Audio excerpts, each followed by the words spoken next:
I must begin with a forest that does not quite belong to your maps. You may have walked beneath many trees. You may know the smell of wet leaves and sun on bark. Yet the Forest of Burzee is older than all such memories. Its branches lean a little closer to the sky than your woods do. They remember songs that humans have long since forgotten. In such a place, time moves like careful water, slow around the roots of immortals. It was there that I first saw a human child, and there that everything I thought I understood about kindness began to change. My name is Necile. I am a wood nymph of Burzee, daughter of the trees and the green shade between them. I have never known the weight of years as you do. Seasons circle me, snow visits and departs. Flowers return faithful each spring. We immortals grow in wisdom and quiet habits, but we do not wrinkle, we do not fear the last breath. For a long time, I believed that made love easy. Nothing, I thought, is ever entirely lost. That was before the night Ak carried the baby into the clearing. Ak is the master woodsman of the world, though that title sounds smaller than he is. When he walks, the oldest trunks straighten and the youngest saplings hush their rustling. On that night, the air changed before he appeared. A hush went through the undergrowth, and the animals withdrew as if making way for something fragile. I stepped out from my tree to see what troubled them. Ak came from the dark between two great oaks, his tall shape wrapped in shadow and thin winter starlight. In his arms he held a bundle of cloth. It was such an ordinary object that for a heartbeat my mind refused it. Cloth belonged to distant villages, to the fretful world of humans, full of fires and hurried footsteps. Yet here it was in Ak's arms, and something weak and insistent was crying inside it. We gathered around him, nymphs and fairies and ryls glowing softly at the edge of the glade. Even the nooks crept closer, paws silent, eyes bright. We had seen many wonders in Burzee, but not this one. Ak laid the bundle on a bed of moss and drew back the cloth. A tiny face blinked up at us, red from crying, eyes squeezed tight against the unfamiliar dark. Its fists opened and closed in the air as if trying to catch hold of something solid in a world that had not yet agreed to be kind. I had watched fox cubs tumble, fawns take their first trembling steps, birds break their shells and shout at the sky. This was different. Those creatures had come from our forest and were claimed by it. This child, Ak told us, had been left at the edge of the great world, unwanted and alone. There were no arms reaching for it, no fire waiting, no mother's song. He had found it on the snow while he walked among human villages. For the first time in many years, a law of Burzee rose up in my thoughts like a cold stone. No human may dwell among us once grown. The immortals may visit the lands of men, may comfort or chasten, but the gates of the forest are not meant to hold mortal lives. Children of dust and time must follow their own brief paths. That is how it has always been. Yet the baby did not know this. It knew only the hunger in its belly and the emptiness where warmth should have been. Its cry was thin, but stubborn. It refused the idea of being forgotten. I felt something tighten in my chest, a strange ache that had nothing to do with sap or seasons. I knelt beside the moss and slid my hands under the cloth. The little body was shockingly light, as if it weighed no more than a handful of leaves, and at the same time terribly heavy, for here was a life that no one had claimed. Ak watched in silence. He had brought the child to Burzee to show us, I think, what humans sometimes do. Leave their own blood to the wind, turn away from the smallest voices. He had expected our sorrow, perhaps, and our anger. He had not expected the words that came out of my mouth. "Let me keep him," I said. The glade drew in its breath. A ryle dropped a cluster of glowing berries. Their light rolled across the moss like surprised fireflies. A knook muttered that humans grew troublesome once they could walk and pull tails. A fairy, delicate as frost, reminded us that mortals carry death inside them from the first cry. If we raised such a one among us, we would one day have to watch him fall. I heard them all, and still my hands refused to let go. The baby had quieted, feeling the steadiness of my arms. It did not know what I was, nor what laws I was pressing against. It only knew that it was no longer alone in the cold. Ak asked if I understood what I was asking. To take a child of men into Burzee, to feed him, to watch him grow, and then to watch him walk away into a world of pain. He asked it without anger, but with a gravity that made the leaves shiver. I said that I understood only this, that he had been left to die, and that I could not bear to let him. I had watched seeds sprout in cracks of rock where no one expected them. I had seen a wounded deer limp back to its herd and live. Life is stubborn. When it asks for shelter, the forest answers. How could we do less for a human child than we would do for a broken bird? They warned me that he would age while I did not, that one day the little hands clutching my hair would grow calloused with work and then tremble with weakness. That love for a mortal would be like planting a tree and knowing from the first leaf which winter will fell it. I listened, and something in me answered that perhaps it was time an immortal learned that lesson. The Council of Burzee did not sit in halls or on thrones. Our decisions are made under open branches, with roots listening. Ak stood tall among us. The other immortals ranged in a silent circle, while the wind moved carefully through the leaves above. In the center, on the moss, the baby slept at last, its small breath rising and falling with the rhythm of something that had taken the risk of living. At length, Ak bowed his head. The law against mortals in Burzee would stand, but he would grant this one exception. The child might be raised among us until his manhood, and I would be his nurse and guardian. After that, he must go out into the world of his kind. His days would be his own, brief and troubled as they might be. I named him Claus, which in our old tongue means simply little one. It seemed a modest name for such a large defiance. The first time he opened his eyes to the green light under the trees, I felt the forest watching with me. Every leaf, every bird, every shy creature at the edge of the glade seemed to lean in battle and ask a silent question. What will this mortal do, growing on immortal soil? But we still wonder whether love is safer when we are certain it will last, or whether it only becomes honest when we offer it to what we know we cannot keep.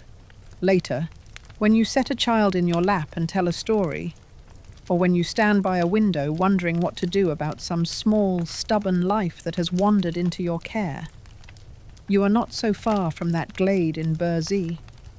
You too must decide whether to obey the old rules that keep you comfortable, or to open your arms and accept that the very act of holding may one day break your heart.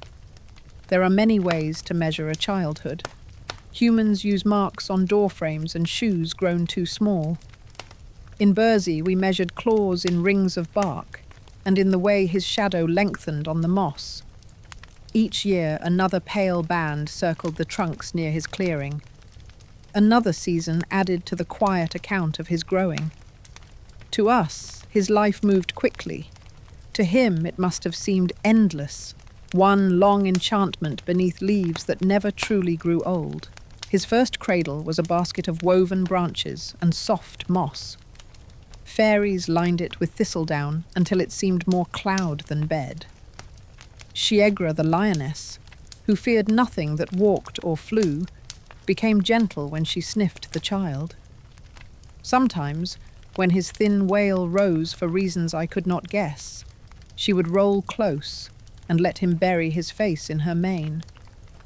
It made a strange picture. An infant of men lulled to sleep by a heartbeat that had once sent antelopes scattering.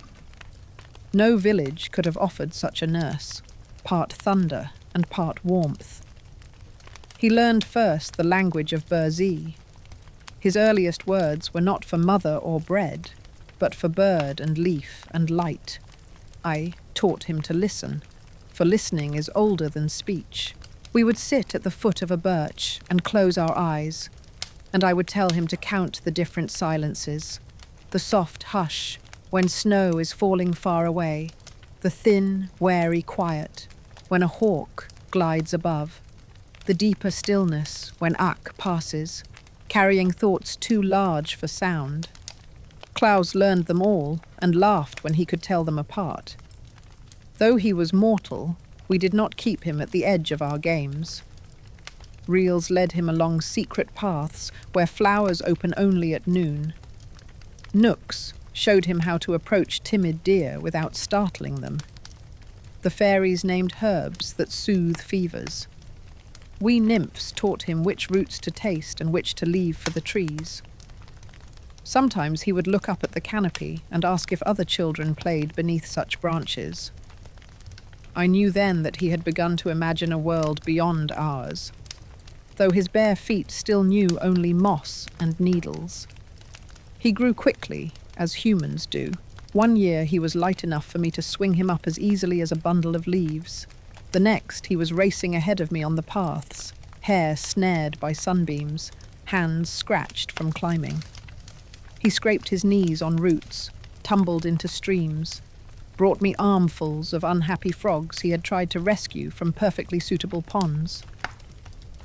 Each wound healed, but I saw what the others did not care to notice, the quiet, inevitable weight of time settling onto his shoulders.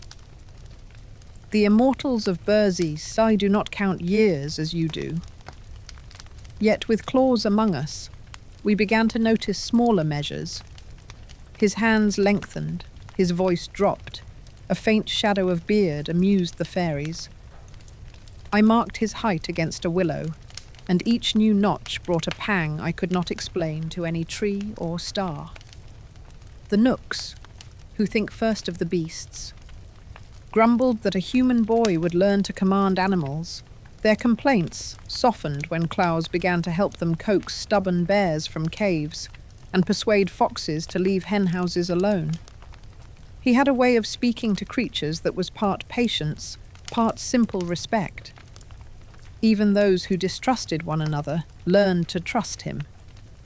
It is difficult to bare your teeth at someone who has first taken the trouble to learn your name. Once, during a lean winter, a wolf pack prowled close to the border of Burzee, driven by hunger. The Nooks were readying rougher measures to send them away when Klaus stepped between. He stood small and straight in the snow, wrapped in a coat we had woven with quiet warmth. He spoke to the leader of the pack in the low syllables we had taught him, promising to guide them toward deer in the deep woods if they would leave the villages in peace. Breath steamed between boy and beast. For a moment the forest held still, waiting. Then the great head dipped and the pack turned aside. It was only one incident in the long story of Fang and Flock, but afterward Ak watched Claus with a new, weighing look in his eyes. There were gentler evenings. When work was light and stars pricked the sky, I would find Claus lying on his back in a glade, staring upward. He asked whether immortals could ever fall, whether our lives might end like those brief streaks of light that cross the darkness. I told him that we were tied to deeper forces than breath, that we endure so long as the world needs what we are. He nodded, but he sighed as well, as if part of him had wished to hear that even we would one day stop. As he grew, we told him more of the lands beyond Burzee, of cities that smelled of stone and smoke, of fields that changed colour with grain instead of leaves, of ships that carried men over water. He drank in every word, and then sat brooding, fingers tracing patterns in the moss. Once he asked why men quarrelled so bitterly when there was enough sky for all. I might have answered with easy talk of greed. Instead, I told him that mortals live in a hurry, and hurry makes hands clutch and eyes narrow. When you feel there is never enough time, it is hard to remember there may be enough of other things. The day came, as we all knew it must, when Ak's summons carried a different weight. He called Klaus to walk with him beyond the furthest ring of trees. I followed at a distance, for nymphs can be unseen when we wish. The forest thinned, the air grew harsher. From a scrubby hillside they looked out upon the world of men. Smoke rose from low huts, not like our sweet wood smoke, but bitter and impatient. A cart lay broken in the road, while a man cursed at a sky that would not answer. 2 children sat on a stone, their feet blue with cold, watching their father argue over a sack of grain. In another place, a girl rocked a crying baby, while her own stomach growled. Yet there were sparks of warmth too, shared bread, awkward laughter, a mother wrapping her shawl around a shivering child. It was a patchwork of want and stubborn tenderness. Ak did not lecture. He simply stood beside Klaus and let the sights press themselves into the boy's mind. When they returned to Burzee, Klaus did not dance with the elves. He sat with his back against an oak, hands locked around his knees. I sat beside him and waited, as one waits for a storm to decide whether it will break or pass. At last he said that it seemed wrong to live forever under generous branches, while children of his own kind shivered beyond the tree line. They are like me, he said. Their days run swift and narrow. If I must go out from Burzee one day, I would rather go carrying something for them than only taking your stories with me. But we still wonder whether seeing suffering clearly makes us braver, or whether it tempts us to look away and cling even harder to our safe corners, in that quiet, with the forest listening and the stars unblinking above. I understood that the rings of bark, which had so faithfully marked Klaus's years, were not just a record. They were a countdown. His childhood in Burzee was drawing toward its appointed edge, and his heart had already stepped beyond the trees, toward a cold world where warmth would have to be carved, piece by patient piece, from stubborn wood and human will. There comes a point when childhood begins to sit uneasily on new shoulders.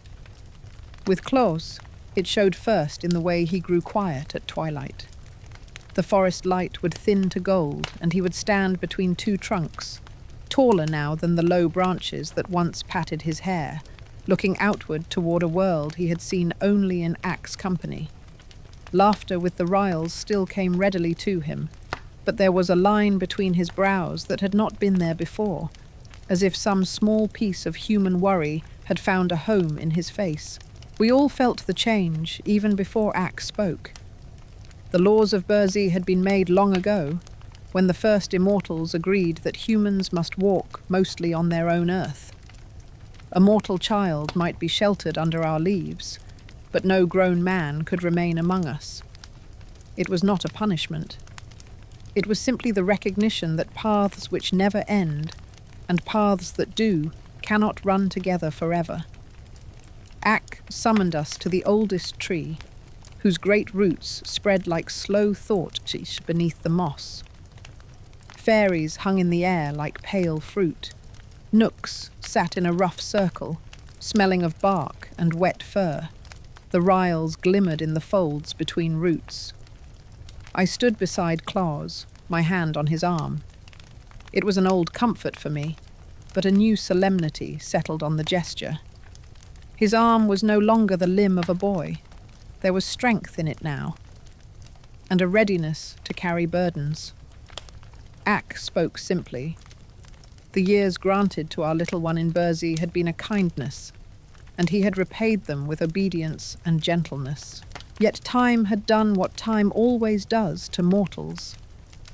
Manhood, he said, had come. Claus must leave our forest and dwell among his own people. In that moment, every leaf seemed to lean closer to hear whether the child we had named would resist. He did not.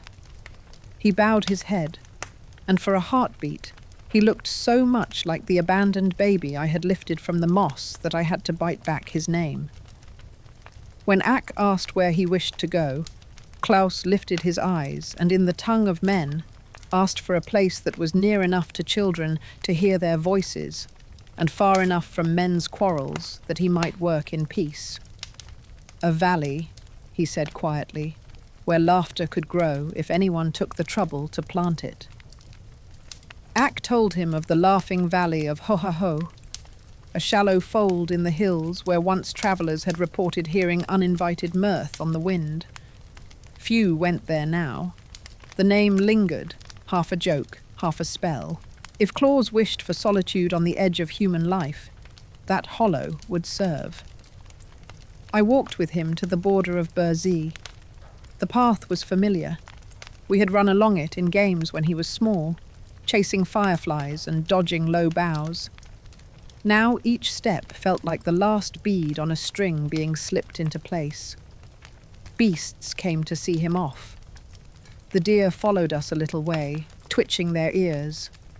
Birds hopped from branch to branch overhead. Shiegra padded beside him until the trees began to thin. Then she stopped, knowing in the wise way of animals where the true boundary lay. She bumped her head once against his hand and turned back without ceremony. Partings do not need many words when the bond is honest. At the very edge, where the last roots loosened their grip and open country began, Claus stopped. He stood in the ferns, looking back into the green depth that had been his world.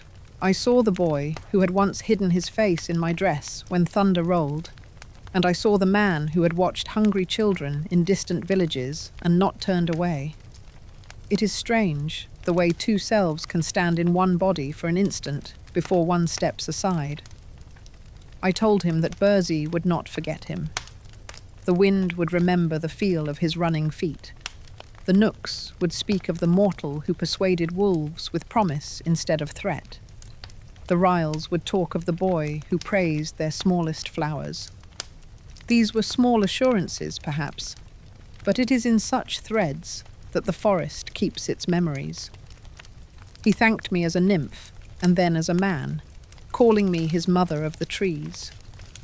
He said he would try to live in such a way that we would never regret the warmth we had spent on him. There is a particular ache that comes when a child promises to be worthy of you. It contains both pride and the knowledge that you will no longer be there to save him from every wound. Humans grieve in storms. We grieve in roots. My eyes did not weep when he stepped out from under the last shadow of the trees. Only later, when the murmur of the forest closed behind him and his figure dwindled on the pale hillside, did I feel the slow sorrow spreading down through the soil into the deep places where old water sleeps. The road to the Laughing Valley was not long for one who had walked in company with Ak. Claus crossed low ridges and fields scored by ploughs. Smoke rose from squat cottages. He saw women hanging washing in cold air, men mending broken wheels, children dragging firewood that seemed too heavy for their narrow shoulders. Once or twice a little one stared openly at him, intrigued by the quiet stranger whose gaze rested always a little longer on them than on their elders. They went back to their chores, but a story began, as stories do, with a remark at a doorway. There is a man walking the hills who looks at children as if they matter more than fences. When he reached the valley, he found an empty bowl of land ringed by worn hills. A brook ran through its centre, thin and stubborn. There were a few pines, bent by wind, and stones that had long ago lost interest in travellers. Sound carried oddly there. A cough could return as a chuckle, a shout as a ragged cheer. Axes had not yet bitten its trees. To most men, it would have seemed a poor place to begin a life. To Claus, it was raw material. He built himself a house with tools Ak had allowed him to carry, and with the clumsy help of 2 nooks who came at night. It was not large, and it was far from perfect. Roof beams had to be adjusted 3 times before they sat right. Smoke argued with the chimney before it finally consented to rise upwards instead of curling back into the room. Yet when the first fire burned steady on the stone hearth, and Claus lay on his rough bed, listening to the valley wind, he was, for the first time, alone among his own kind, and yet not of them. From Burzee, we watched in our own ways. Fairies brought food when his stores ran low, leaving it where he would think chance had favoured him. A Ryle coaxed a wild rose to climb his wall. I went down only once that first year. He had grown leaner, and the work had hardened his hands. There was a line around his mouth that spoke of unshed words. Still, when he saw me at his door, his face lit with the old, unguarded joy of a child. But we still wonder whether choosing to live at the edge of other people's hardships is a way of hiding from them, or the first trembling move toward shouldering a share. In the laughing valley of Ho-Ha-Ho, with a plain wooden house and a heart full of images from both Burzee and the human world, Claus had made that move. What would grow from it, neither of us could yet see. All I knew was that the mortal baby I had once cradled against Shegra's warm flank now stood in his own doorway, waiting for the laughter he hoped one day to hear. The laughing valley did not laugh when Claus first claimed it. From Burzee, we watched winter settle into its hollows, turning the stream to a thin, sulking line of ice. Wind prowled along the ridges and found every gap in the rough walls he had raised. Seen from our forest, his house was a small, stubborn square of smoke in a wide grey bowl. Immortals have many ways of watching. Nooks borrowed the eyes of foxes and owls that strayed near his door. Ryles hid themselves in frost patterns on his tiny window and peered inward. I chose the simplest path. I walked there. For those who know the old tracks, it is only a few thoughtful steps from green twilight to hard daylight. I found him chopping wood behind the house.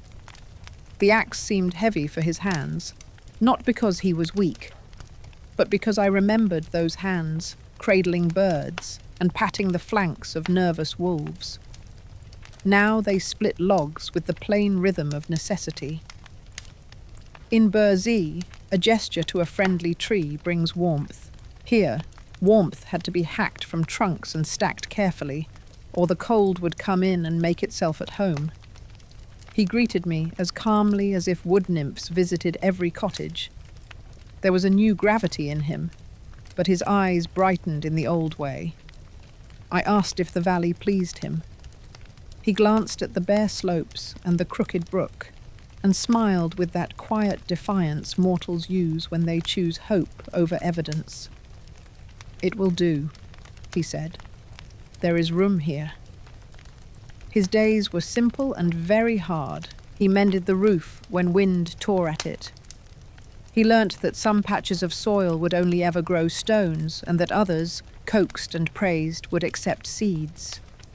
He walked to nearby hamlets to trade labour for meal and cloth.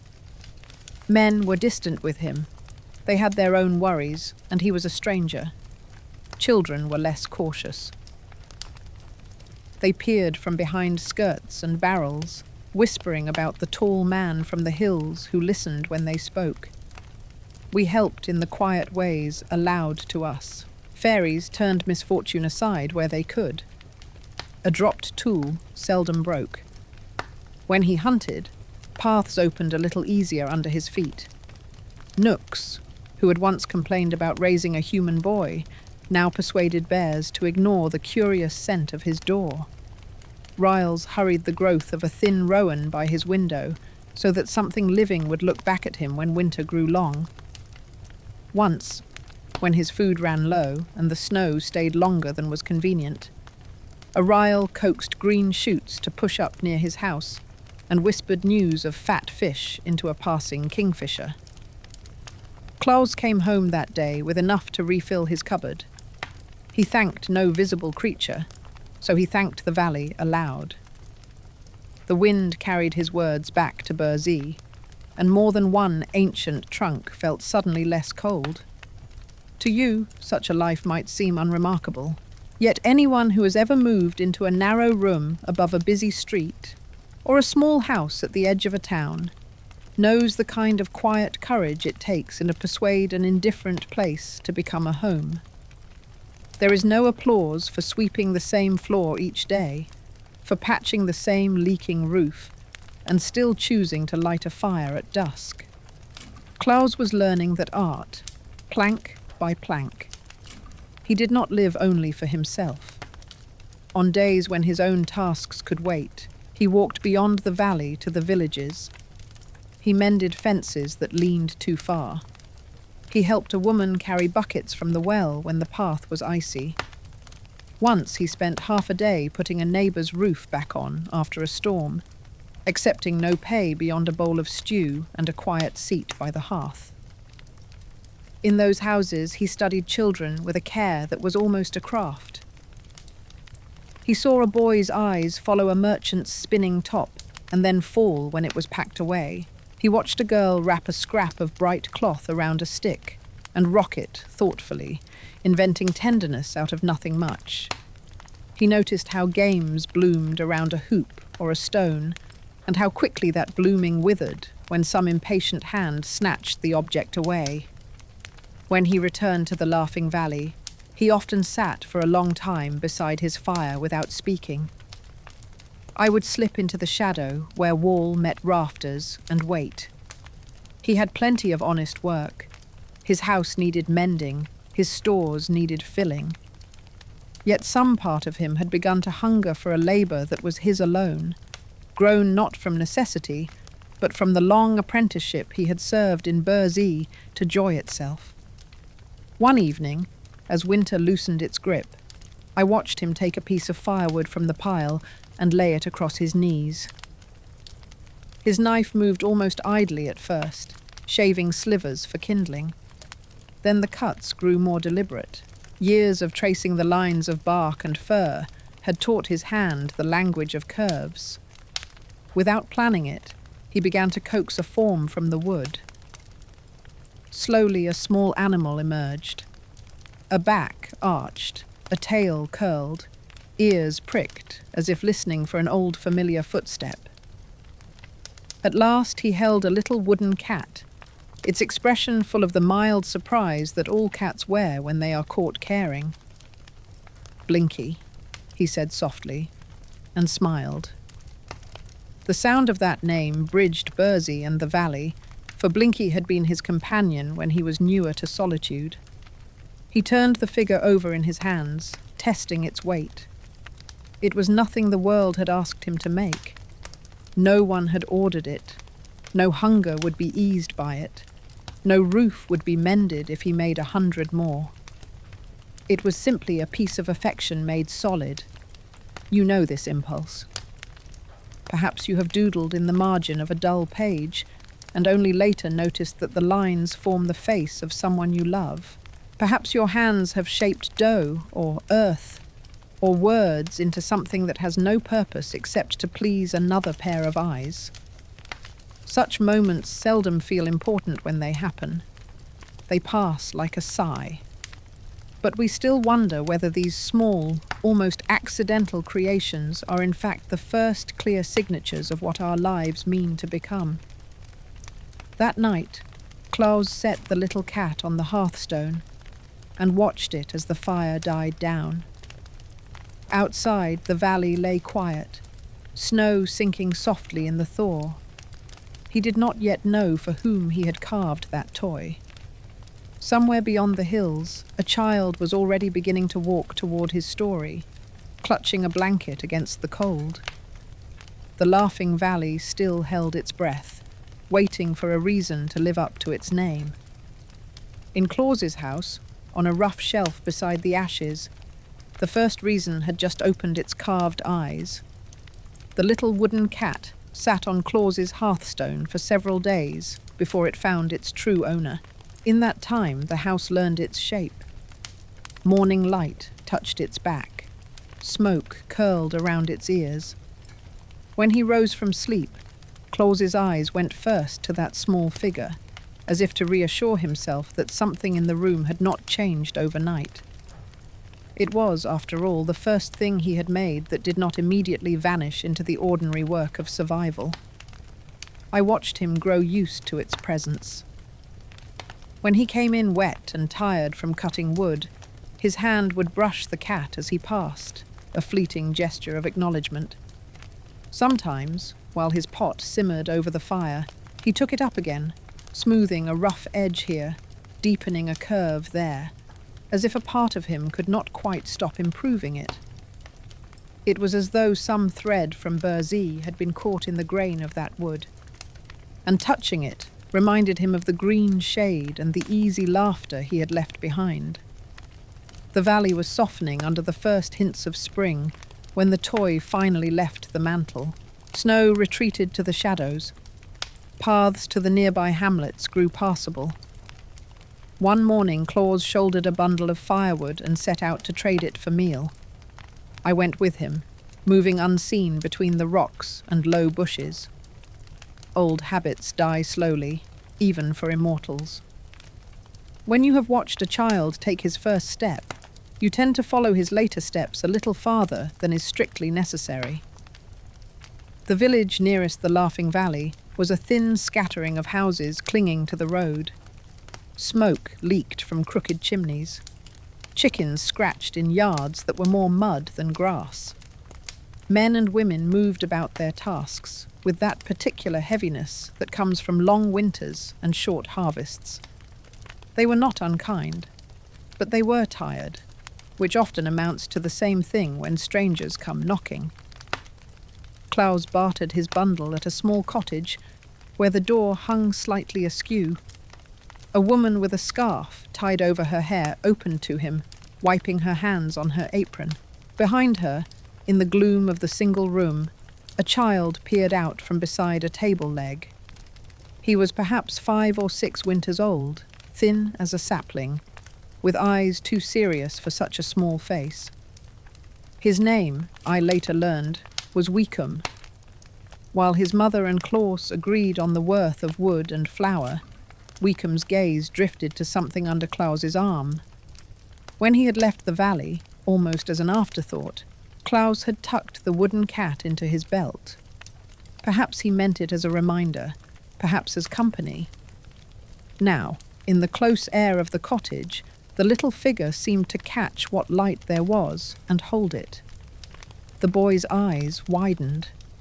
He took a half-step forward, then stopped, held back by the invisible cord of manners and fear that binds poor children in the presence of adults they do not know. His hands opened and closed at his sides, echoing a gesture I remembered from another infant on the moss in Burzee. Want is an old language. Claus noticed the direction of the boy's gaze. He hesitated only for a heartbeat before drawing the toy free and holding it out on his palm. "This is my cat," he said, in the simple tone of one sharing something small but dear. "Her name is Blinky."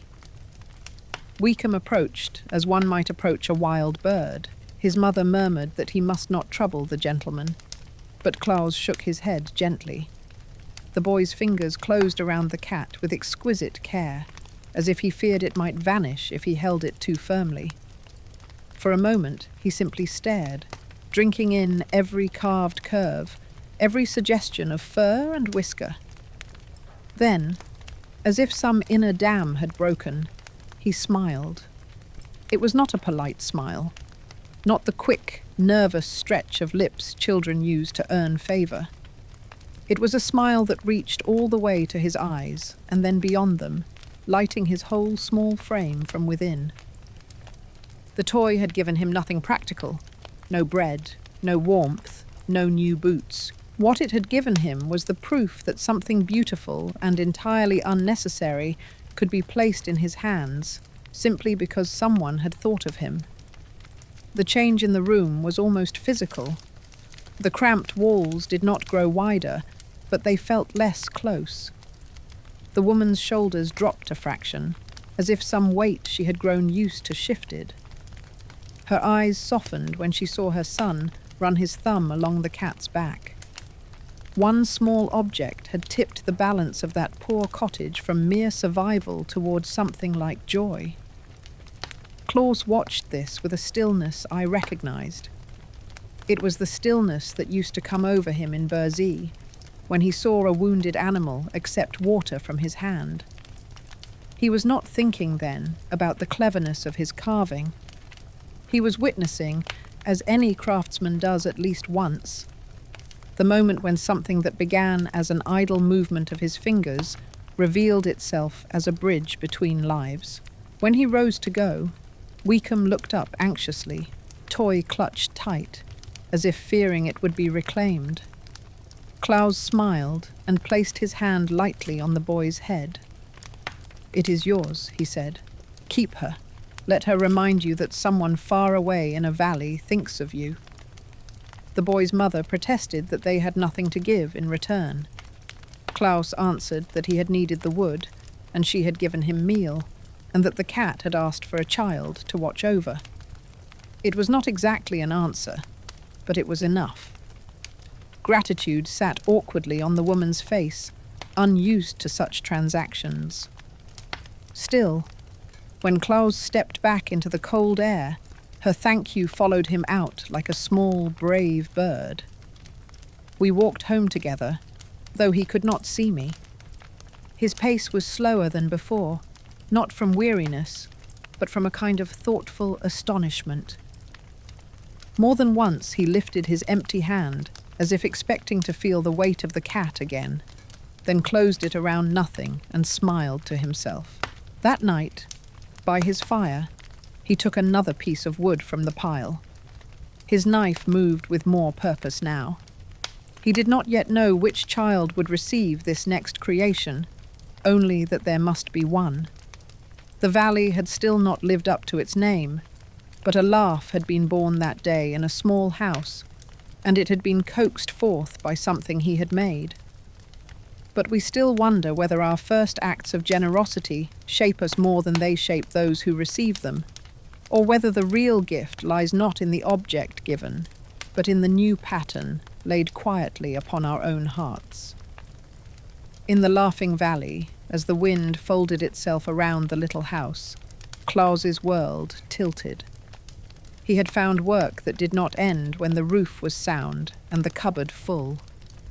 Somewhere between his hand, the knife, and Wickham's smile, a path had opened that would lead him back, again and again, to the doors of children he did not know, carrying bits of carved kindness in his pack. If you had walked past Claus's house in those early years, you might not have noticed anything special. From the outside it was as plain as a worn shoe, rough walls, a roof that remembered every storm, a thin wisp of smoke from the chimney. Yet inside, another kind of weather was gathering, made not of clouds and wind, but of wood shavings, scraps of thread, and the stubborn patience of a mortal who had discovered that his hands could mend more than fences. It began with that second toy. After Wickham's cat, Claus found he could no longer look at a piece of wood without seeing, buried in its grain, the suggestion of a child's future happiness. His axe still split logs for the hearth, but each time he reached for the pile he set aside one or two that seemed to call for the knife instead. In the evenings, when the day's labour loosened its grip, he sat by the fire and carved. From Burzee, we watched this new work unfold. Fairies perched on the rafters, their wings gathering soot as they leaned forward to see tiny faces emerge from the pale wood. Ryls, who had shaped petals all their lives, now studied the curve of a doll's cheek with professional interest. Even the nooks, more at home in damp earth than by a man's hearth, crept close to sniff at wooden horses and dogs, judging whether these smooth creatures did proper honour to their living cousins. At first the toys were simple: cats and dogs, little men with stiff legs, balls turned from knots of willow. Then colour arrived. One dusk, when Claus laid down his knife with a sigh, lamenting that all the toys looked too alike, a fairy slipped away and returned with offerings: crushed berries, a smear of chimney soot, the fine yellow dust from a certain flower's heart. Mixed with water and a hint of the old magic that runs in Burzee's sap, they became paint. I remember the look on Claus's face when he first dipped a rough brush into that makeshift red and drew it along a doll's carved lips. The figure seemed suddenly more present, as if a breath of our forest's vitality had been laid gently across it. Soon his shelves held a little army of colour: blue jackets, green skirts, black button eyes that caught the firelight. The room, which had once known only the brown of earth and the grey of stone, now hummed with small, bright witnesses to his evenings. The human world did not pause to applaud. Beyond the valley, fields still needed ploughing, and disputes still broke out over grazing rights and late grain. Children still shivered in doorways and quarrelled over scraps of ribbon. Yet bit by bit, the path between Claus's cottage and those cottages grew more trodden. Word spread, as it always does when something unexpectedly kind takes root in lean soil. There is a man in the Laughing Valley, people whispered at wells and bake ovens, who sometimes brings little figures he has shaped with his own hands. They are not for sale, they added with a mix of suspicion and wonder. He gives them to children who ask for nothing. Claus did not set up a stall. He did not hang a sign. That would have cheapened the thing inside him that was still tender and half-formed. Instead, he carried toys with him when he went about his necessary business. A visit to repair a broken gate might end with a quiet question to the smallest child in the yard: "Do you like horses?" A long walk to fetch meal became an excuse to slip a painted ball into the hands of a girl who sat alone by the road, tracing circles in the dust with her toe. I saw rich and poor children meet his gifts differently, though their delight, at first burst, was the same. In the larger houses, with shutters that closed and tables that stayed full, toys joined other toys on shelves and beds. A boy might line Claus's wooden soldiers up beside bright tin ones bought from a city shop, then choose, inexplicably, to send the plain wooden troop into the most dangerous part of the battle. Perhaps there is a weight to what is given with thought rather than coin. In cottages where firewood was a luxury and shoes were patched past decency, the toys became something else. I watched one little girl wrap her doll in an old handkerchief each night and tuck it under the one blanket she shared with her brother, whispering secrets into its unhearing ear. When hunger gnawed, the doll did not fill her belly, but it gave her someone to whom she could speak hope without feeling foolish. Humans need such listeners, even if they are carved from wood. The immortals aided Claus more openly now, though always just short of breaking the rules that keep our two worlds from tangling fatally. Peter Nook, after much grumbling, made sure deer and other beasts left the path to the Laughing Valley the unusually clear in winter, so that Claus could travel without constant struggle. The Ryals fashioned tiny tools better suited to his craft than the clumsy knives of men. Fairies flitted ahead of him on dark evenings, brightening his way so that he might safely reach one more cottage before the children's bedtime. Sometimes, after a day of visiting, Claus came home with his pack almost as heavy as when he had left. There were doors where he misjudged, offering a toy when pride or suspicion ran high, and his gift was refused with embarrassed thanks or even a frown. He never argued. Rejection, he was learning, is also part of giving. He would bring the unwanted toy back, set it on the shelf, and later reshape it a little, as if believing that somewhere, some night, a child existed for whom it would be exactly right. You have known days like that, I think. Days when you offered what you had to someone, in words or gestures, and found your kindness misplaced or misunderstood. The temptation in those moments is to retreat, to declare the world unworthy of your better impulses, and return to safer, narrower concerns, as if caring less were a kind of armor. But we still wonder whether generosity is measured by how gratefully it is received, or by how quietly it continues in us when no one seems to want what we have to give. In the Laughing Valley, Claus's answer to that question was never spoken aloud, yet it showed in the way his hands reached for new pieces of wood, even on evenings after doors had closed firmly in his face.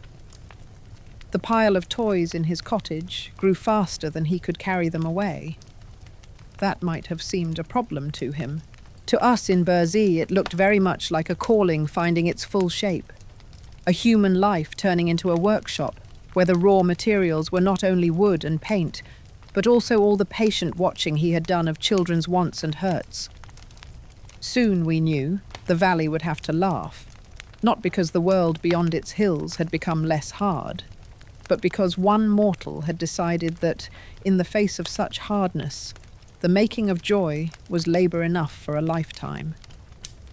By the time Claus's toys had become a rumor in several valleys, his days, seen from Burzee, looked almost peaceful. He worked, carved, walked to the villages, and came home beneath skies sometimes tender, sometimes hard as iron. If his story were only wood and smiles, it would be a narrow, gentle tale. But where joy gathers, something thin and hungry usually stands just outside its circle of light. We had known of the Ogwars long before Claus was old enough to hold a knife. They are not of tree or beast or clean winter wind. Wolves may kill to eat, yet they do not teach their cubs to torment for sport. The Ogwars live on the sour pleasure of leading children into wrong. They linger wherever scolding is sharp and forgiveness is slow, whispering suggestions that feel, to a small mind, daring and clever. You would not see one if you walked through a village at dusk. At most you would feel a chill between lamp and doorway. To us, tuned to older currents, they are tall smudges of shadow, with coal-bright eyes and fingers like long grey regrets. They drift near lanes and yards whenever a child's gaze rests too long on something forbidden. At first they merely watched Claus, unsettled by his traffic with young hearts. They were used to a simple pattern. A child wants, cannot have, sulks, steals, lies, is punished, and lies awake, brewing anger and shame. That slow fermentation is their feast. Now something disturbed it. A girl, longing for a ribbon, would remember the doll on her rough bed and turn away. A boy, tempted to stamp on a neighbour's snowman, marched his wooden soldiers past it in imaginary defence instead. The Ogwars tasted this as hunger. Mischief is not the same as play. Mischief sharpens itself on another's hurt. Play, even when noisy, makes room for shared laughter. Claus's toys, without meaning to, strengthened the second at the expense of the first. In some homes, parents, surprised by new kindness, scolded less and praised more. Anyone who has ever watched a sulking child suddenly help set the table knows how such small shifts can change the whole weather of a house. Praise is a poor meal for Ogwas. I remember one evening when their frustration became almost visible. Klaus had left a painted cart at a crooked cottage for a boy named Orin, whose father's pockets were empty of everything but dust. The day before, Orin had sat on the doorstep, cheeks hot with resentment, listening to an Ogwa murmur that he should steal from his mother's box, or break a window in revenge on a world that gave him nothing. The arrival of the toy cut across that lesson. Now the Ogwa pressed itself along the wall and peered through the window. Inside, Orin and his sister knelt on the floor, sending the little cart on grand journeys between a three-legged table and a cracked stool. Their small quarrels over who would drive dissolved into giggles. The Ogwa breathed ideas toward Orin's ear. The cart is badly made. You deserve more people. Your sister has it too long. Each thought drifted like a grey thread. Orin shook his head in the absent way of a child too absorbed to be distracted. He pushed the cart back to his sister and told her it could carry her ragdoll to a city of kings. The threads frayed and vanished. That night, the Ogwas gathered in one of the deep clefts beyond ploughed fields, where bare rock drinks no sunlight. Their voices are a dry hissing, as if pages of bad intentions were being turned. They spoke of the man in the laughing valley, the one whose toys made children forget to do the more interesting sorts of wrong. Sorrow in itself does not concern them. If a child is hungry and cries, they shrug and move on. Their chosen domain is the moment when hurt hardens into spite. Claus, with his little carvings, was interfering at exactly that point. In Burzee, we carried our observations to Ak. He had tolerated the Ogwas for ages, not from affection, but because even shadow has its place. Children must learn that choices have consequences. A world with no rebukes would twist as surely as one, with nothing but blows. Yet this was not balance. This was deliberate undoing. Claus did not know their name, but he began to feel their work. Sometimes he returned from his rounds troubled. He would sit by the fire, a half-carved toy forgotten in his hands, staring into the coals as if searching for an answer there. He had seen a girl who once cradled her doll like a wounded bird, now toss it aside and snatch greedily at another child's toy. He had watched a boy use a wooden horse as a club. In those houses, the air felt thick, full of quick anger and tight-lipped parents. Anyone who has walked into a room just after a family quarrel knows that thickness, the way even the chairs seem to hold their breath. One winter afternoon he came back more shaken than I had seen him. The wind followed him in, bringing a flurry of snow that melted on the hearth. He closed the door, dropped his pack, and sat heavily on the stool. At his feet lay the broken halves of a little painted man he had recognized in a ditch outside a village, snapped cleanly in two. "Have I done harm?" he whispered to the empty room. "By putting these things into their hands, have I given them new ways to hurt one another?" Anyone who has tried to help and watched their gift twisted into something else knows that question. You offer what you can, awkward job but sincere, and discover that your kindness has opened a fresh avenue for quarrel. It is tempting then to withdraw, keep your world small, and tell yourself you will do no harm if you do nothing at all. Ak chose that moment to come to him. He filled the doorway of the little house, bringing with him the scent of deep woods and old snow. Claus looked up as a child looks at a long-remembered tree. They spoke quietly. Ak told him that anything which makes it easier for children to believe the world can be kind will anger those who profit from the opposite.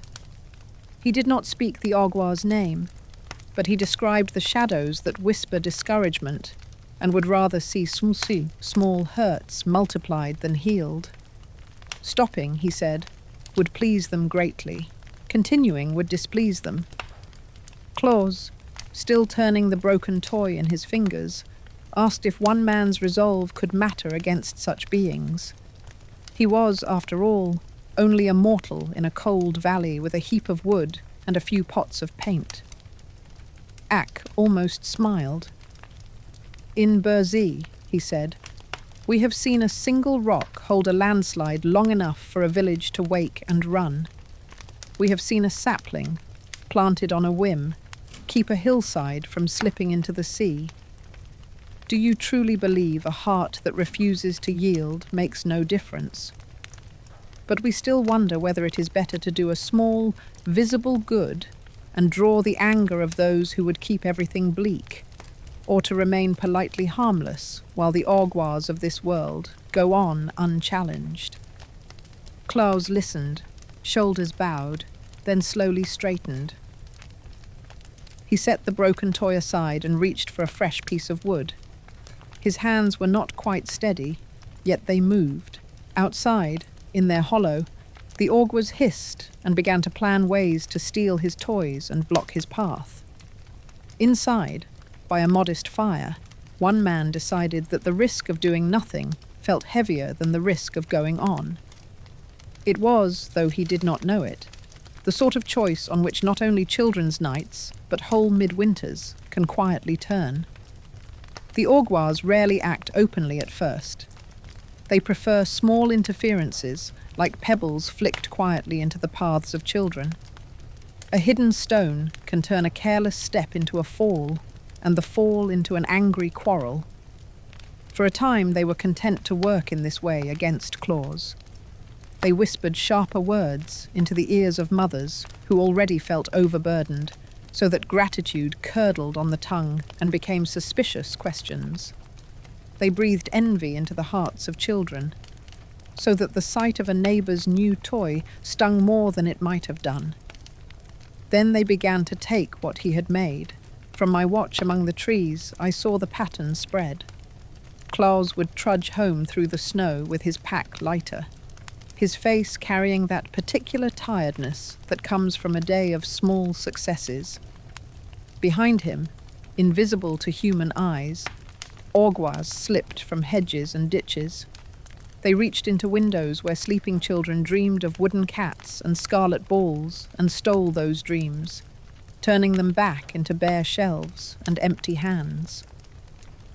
Few things wound more deeply than a promise broken without cause. In poor cottages, where hope is rationed like bread, a vanished toy felt like a betrayal. I heard snatches of talk carried on the wind to Burzee. He lied, some little voices said bitterly. There is no man in the valley. It was all a story. In the richer houses, children stamped their feet and hurled accusations at parents who shook their heads, baffled. In some places, suspicion narrowed eyes. Had someone in the house taken the toy? Was it the older brother, the visiting cousin, the hired girl? Trust frayed. The augurs fed. Claus knew only that doors to Burzee, which once opened with cautious welcome, now stayed shut. Where children used to run to him, they hovered by thresholds or hid behind skirts. A boy he had once comforted turned his face away and muttered that toys from the valley did not last the night. He came home from those journeys with his shoulders bowed as if the pack still weighed heavily.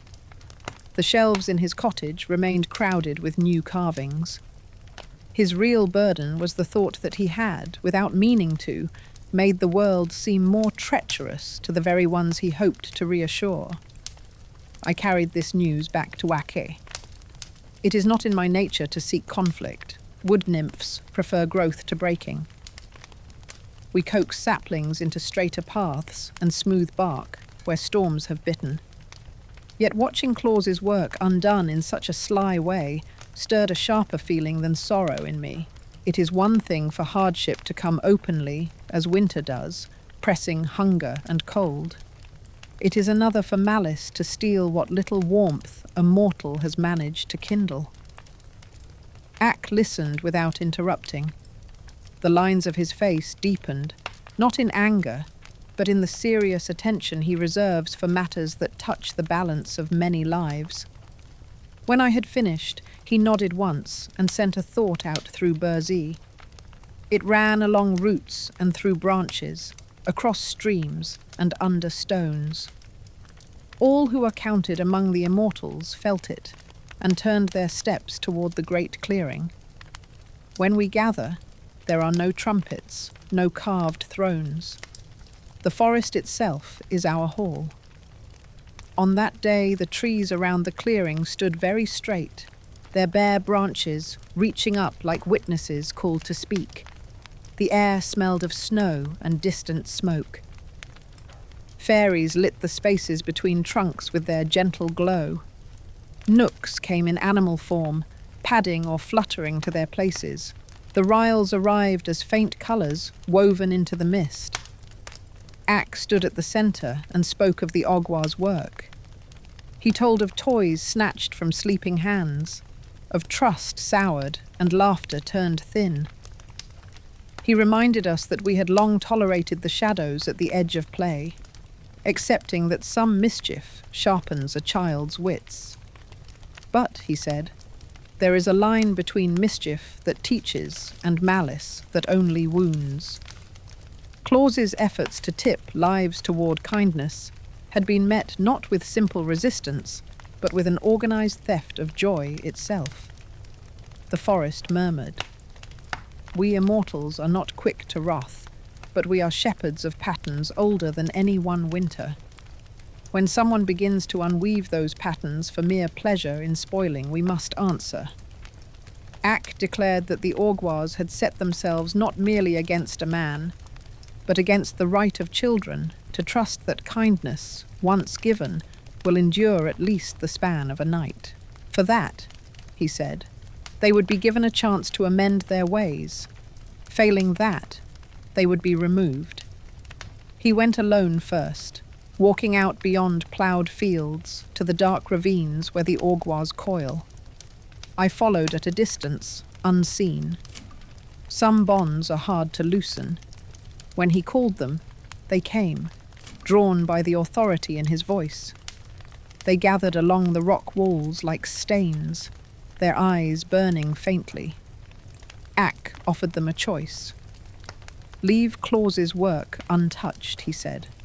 Whisper if you must in other places. Turn your talents toward warning rather than luring.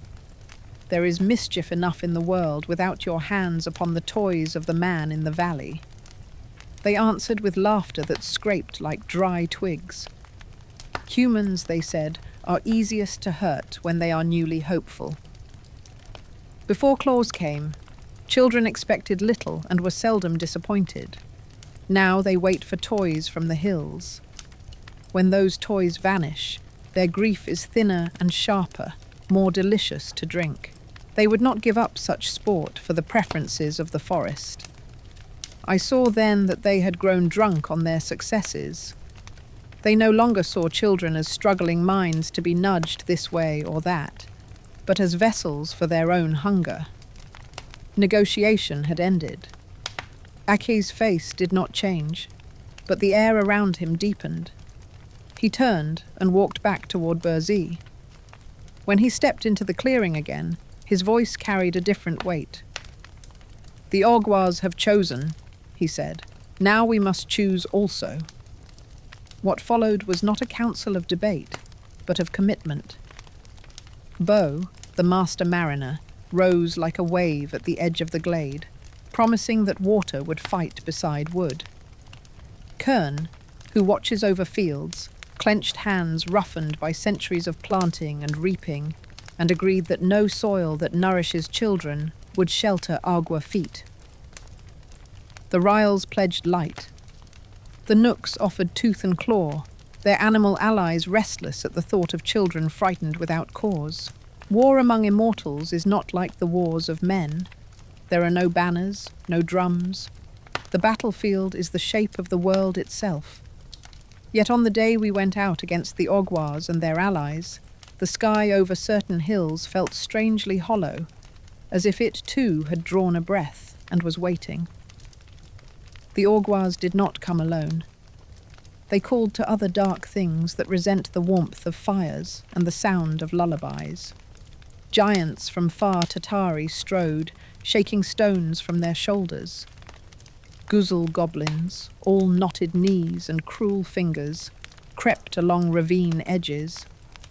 Dragons that had slept for years uncoiled, sending up plumes of smoke that smeared the stars.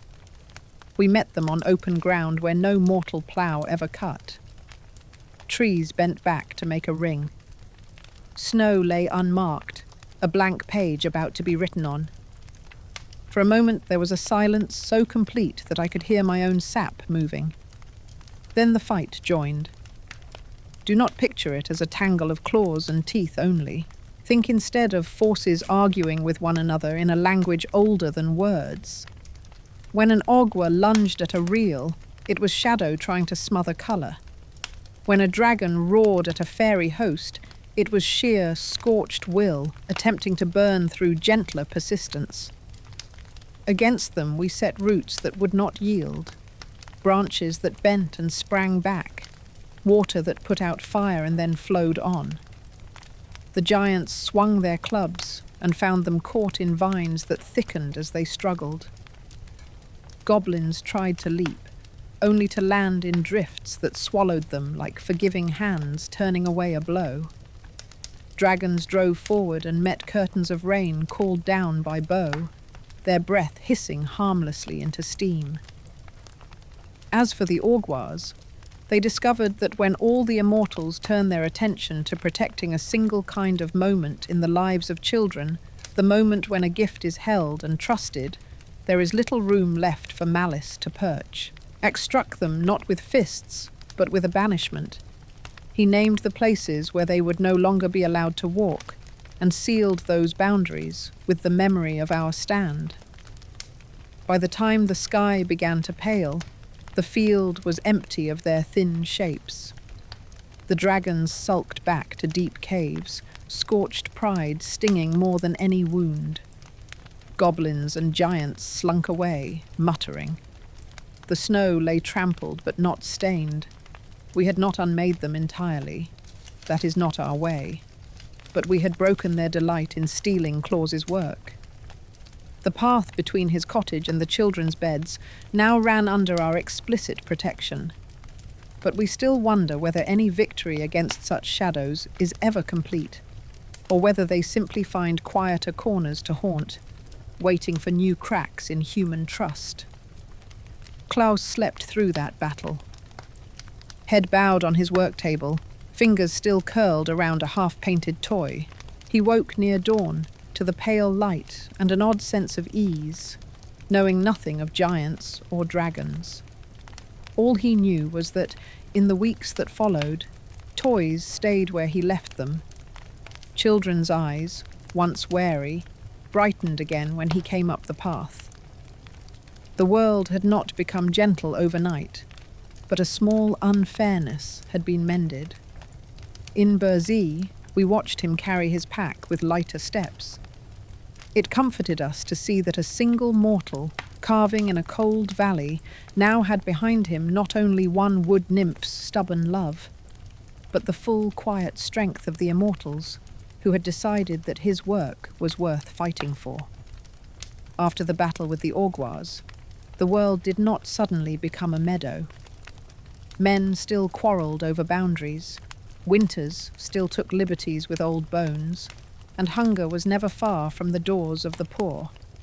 Yet one narrow path had changed. From Claus's cottage in the Laughing Valley to the bedsides of children, there now ran a road that shadows could no longer easily poison. We saw the effect at once. Toys stayed where they were placed. In cottages where small hands had once woken to emptiness and doubt, now they closed on carved cats, painted balls, stiff-legged soldiers. The astonished cries that followed spread through the thin walls like warm smoke. It was not a grand victory by the standards of immortals. No mountain moved, no new star appeared in the sky. Still, when you have watched enough winters, you learn to respect even small fires that refuse to go out. Klaus, however, soon met a different kind of enemy: distance. His fame, such as it was, had travelled beyond the first circle of villages. Word reached towns further down the road. There were children there who had never seen the Laughing Valley, never felt its peculiar wind, yet they went to bed whispering that perhaps the man with the wooden toys would find them too. In Burzee, we heard their hopes in the dreams that brushed lightly against our borders. Klaus heard them as well, though less clearly. He saw it in the way mothers' eyes lingered when he passed through markets, in the letters he could not read pressed shyly into his hands by older brothers and sisters. These were little scraps of paper, stained with kitchen smoke, bearing clumsy marks made by hands not yet sure of writing. They did not say much, but the meaning was plain. We have heard of you. Remember us. His shelves groaned with toys. He carved until his fingers cramped, until the light failed, and even the fairy's glow could not convince his eyes to go on. Still, there were more children than he could reach on foot. Snow slowed his step. Short days ended before he had visited half the doors he wished to open. He came home with toys still in his pack and frustration heavy in his shoulders. You may know a version of this feeling. Perhaps you have looked at a list of people you meant to call, tasks you wanted to do, kindnesses you intended, and realized that the day would not stretch to hold them all. There is a kind of weariness that does not come from how much you have done, but from how much you must leave undone. One evening, as we watched him pace, Ack turned to Peter Nook. Among the immortals, Peter's duty is to command the beasts, especially the swift deer that run between the worlds. He is a serious soul, proud of his charges, protective of their freedom. He does not like to lend them for trivial errands. This is not trivial, Ack said simply. Peter snorted, bristling as only a Nook can. Men, he argued, had legs of their own. If claws could not reach every child, perhaps that was simply the natural limit of his generosity. The deer were not playthings to be hitched to every mortal impulse. I spoke then, which is not my habit in councils of such weight. I reminded Peter of the wolves who had once spared a village at Claus's word, of the way children now spoke more gently to calves and colts, because they had wooden creatures on their beds to practice tenderness upon. The beasts, I suggested, had already benefited from Claus's work. Helping him now would be less a favour and more a settling of accounts. Peter grumbled, but in the end he agreed. One trial only, he said. A single night. If the deer were overworked, if men's roads proved too dangerous, the experiment would end. So it was decided. On the next midwinter's eve, when the air hung sharp and still, 4 of Peter's fleetest deer would come to the Laughing Valley. They would pull a sleigh whose runners bit the snow like knives, carrying Claus and his cargo over hills and houses faster than mortal feet could dream. I went to watch. It is a strange thing to see your foster child step into yet another new pattern. The cottage door opened, and Claus emerged, bundled in his warmest coat, his hair frosted at the edges from nights at the workbench. Before his house stood the sleigh, its wood gleaming faintly under a skin of frost, and before the sleigh poured 4 deer, impatient and bright-eyed. Their breath hung in the air like small clouds, each puff a question. Why are we waiting? Claus laid his hands on their necks, speaking softly. The creatures stilled, then tossed their antlers as if in agreement. Peter, standing to one side, watched with narrowed eyes, ready to reclaim them at the first sign of misuse. The pack of toys was secured, ropes were checked, the night stretched out, full of unvisited roofs and unwritten moments of wonder. When the deer leapt, it was as if the valley itself flinched. They did not truly fly, not in the way birds do, but their hooves found purchase on unexpected supports. The crest of a hill, the spine of a wall, the unseen bones of the air itself. The sleigh slid behind them, light as a leaf on water. In a breath, they were out of sight. We followed in our own fashion, slipping from shadow to shadow, from tree to eave. In the first village, Claus learned swiftly that arriving by sleigh on runners that barely brushed the snow drew more attention than he wished. Dogs barked. A man, looking out to check his doors, saw a shape too strange for his tired mind and later fortified his account with strong drink. So Claus changed his approach. At each house, he left the deer on a quiet lane and went on alone, his boots whispering over the snow. Where doors stood unlocked, he slipped inside and set his toys by hearths and beside pallets. Where doors were bolted, he hesitated. It would have been simple to rap and ask admittance, but the whole fragile structure of his work depended now on a particular kind of magic.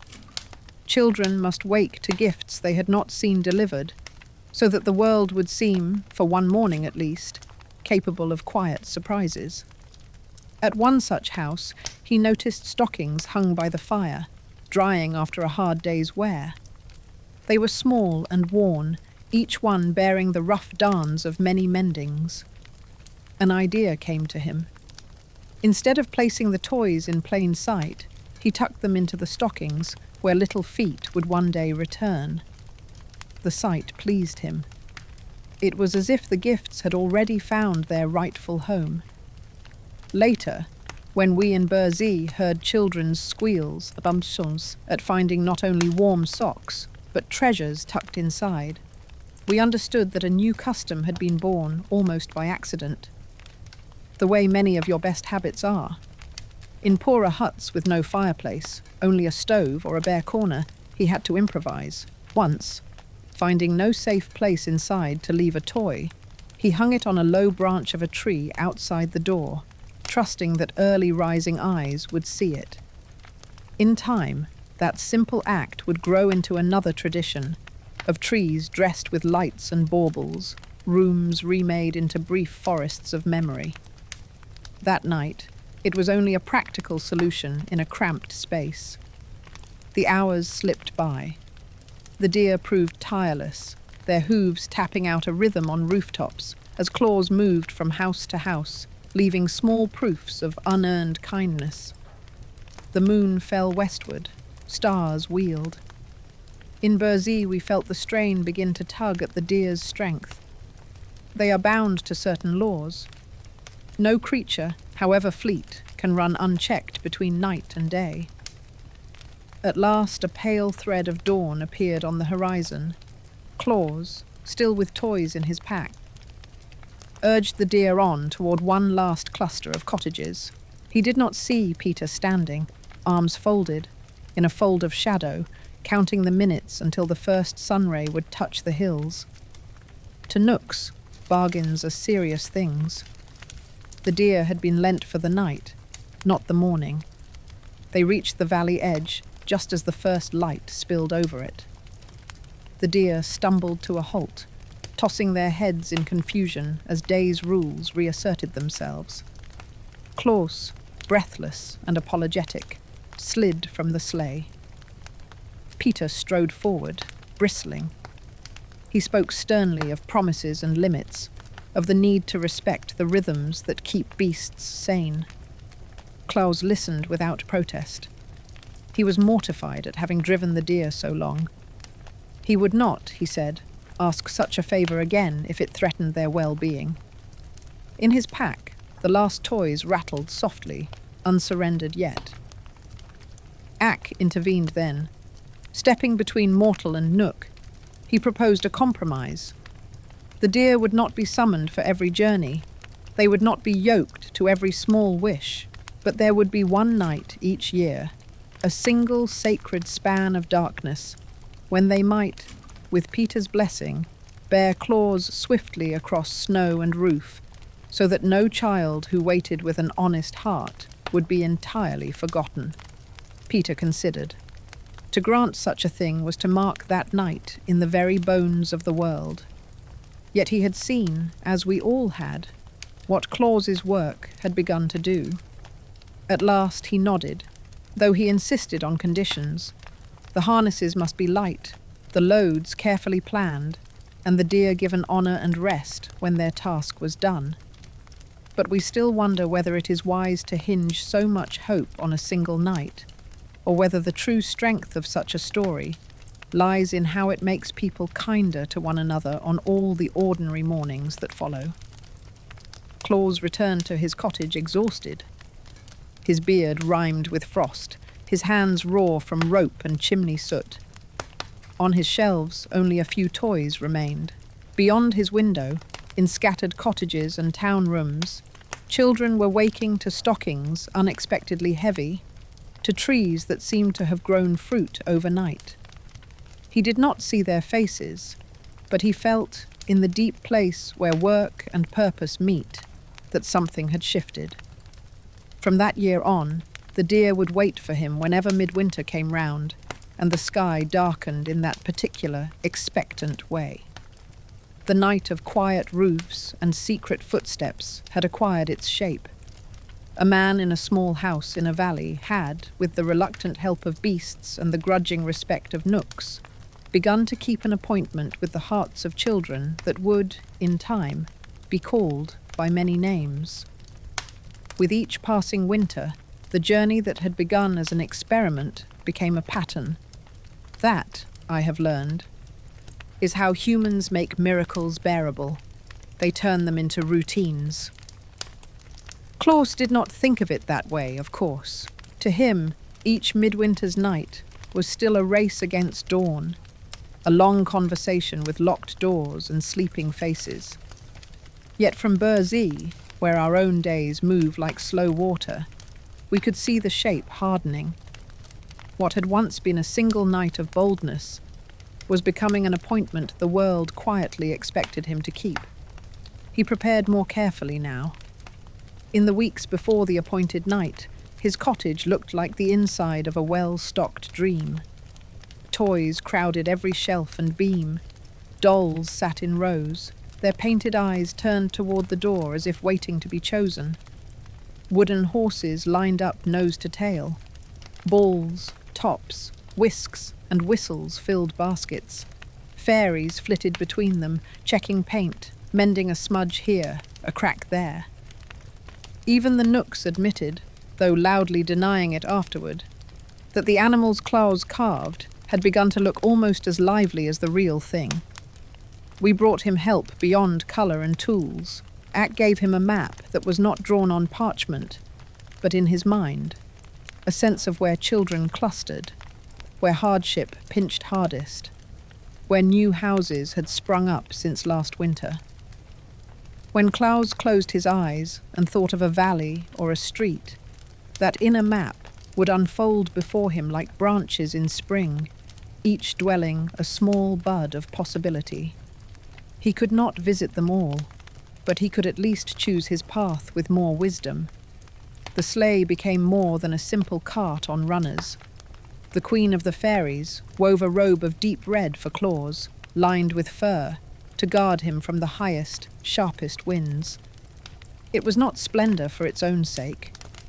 In bitter skies, colour itself can be a kind of warmth. From the shadows where I watched, I saw how the red made him easier to follow across the night. A small, moving ember against the white and black of winter. Children who woke at odd hours and glanced from their windows would later tell each other they had seen a flash of something bright pass over the roofs. In their telling, the robe became a cloak. The man became more than a man. This is how stories clothe themselves, layer by layer, until you no longer see the plain figure underneath. Claus, for his part, remained practical. He refined his silence, learning which boards creaked, which paths of snow gave way underfoot. He discovered that some chimneys where gychis were generous and wide, others mean and full of stubborn soot. At more than one hearth, he emerged blackened from head to toe, coughing, and had to laugh softly at his own appearance before brushing himself off and laying out the toys. In houses without chimneys, he learned the art of windows left carelessly unlatched, of loose shutters that could be persuaded to open without waking their owners. The stockings by the fire multiplied. At first they had been an accident, a convenient place to tuck gifts away from trampling feet. Now, in cottage after cottage, he found them hung deliberately, small, hopeful pockets of cloth, some darned until only the darns remained. Mothers and fathers, who had once viewed his visits with suspicion, began to aid him in quiet ways. A father would make sure the latch clicked a little more softly that night. A mother, after putting her children to bed, would set aside a crust of bread on the table and say to the empty room that anyone coming in the cold on such business might be hungry. In wealthier homes, parents took up the story more consciously. They told their children that if they behaved kindly, if they did their lessons, if they remembered to help with small tasks, the man from the valley would be more likely to find their house. I confess, as I listened through shutters, that I felt an uneasy twitch at this.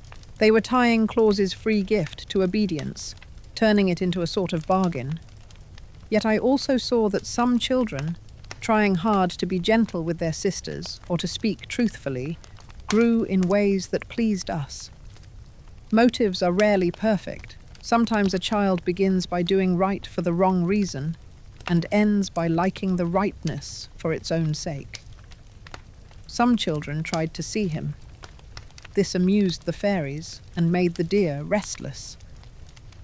On more than one night, Claus would slip through a door and find a small figure, curled under a thin blanket near the hearth, eyes squeezed tight in the fierce concentration of one pretending to be asleep.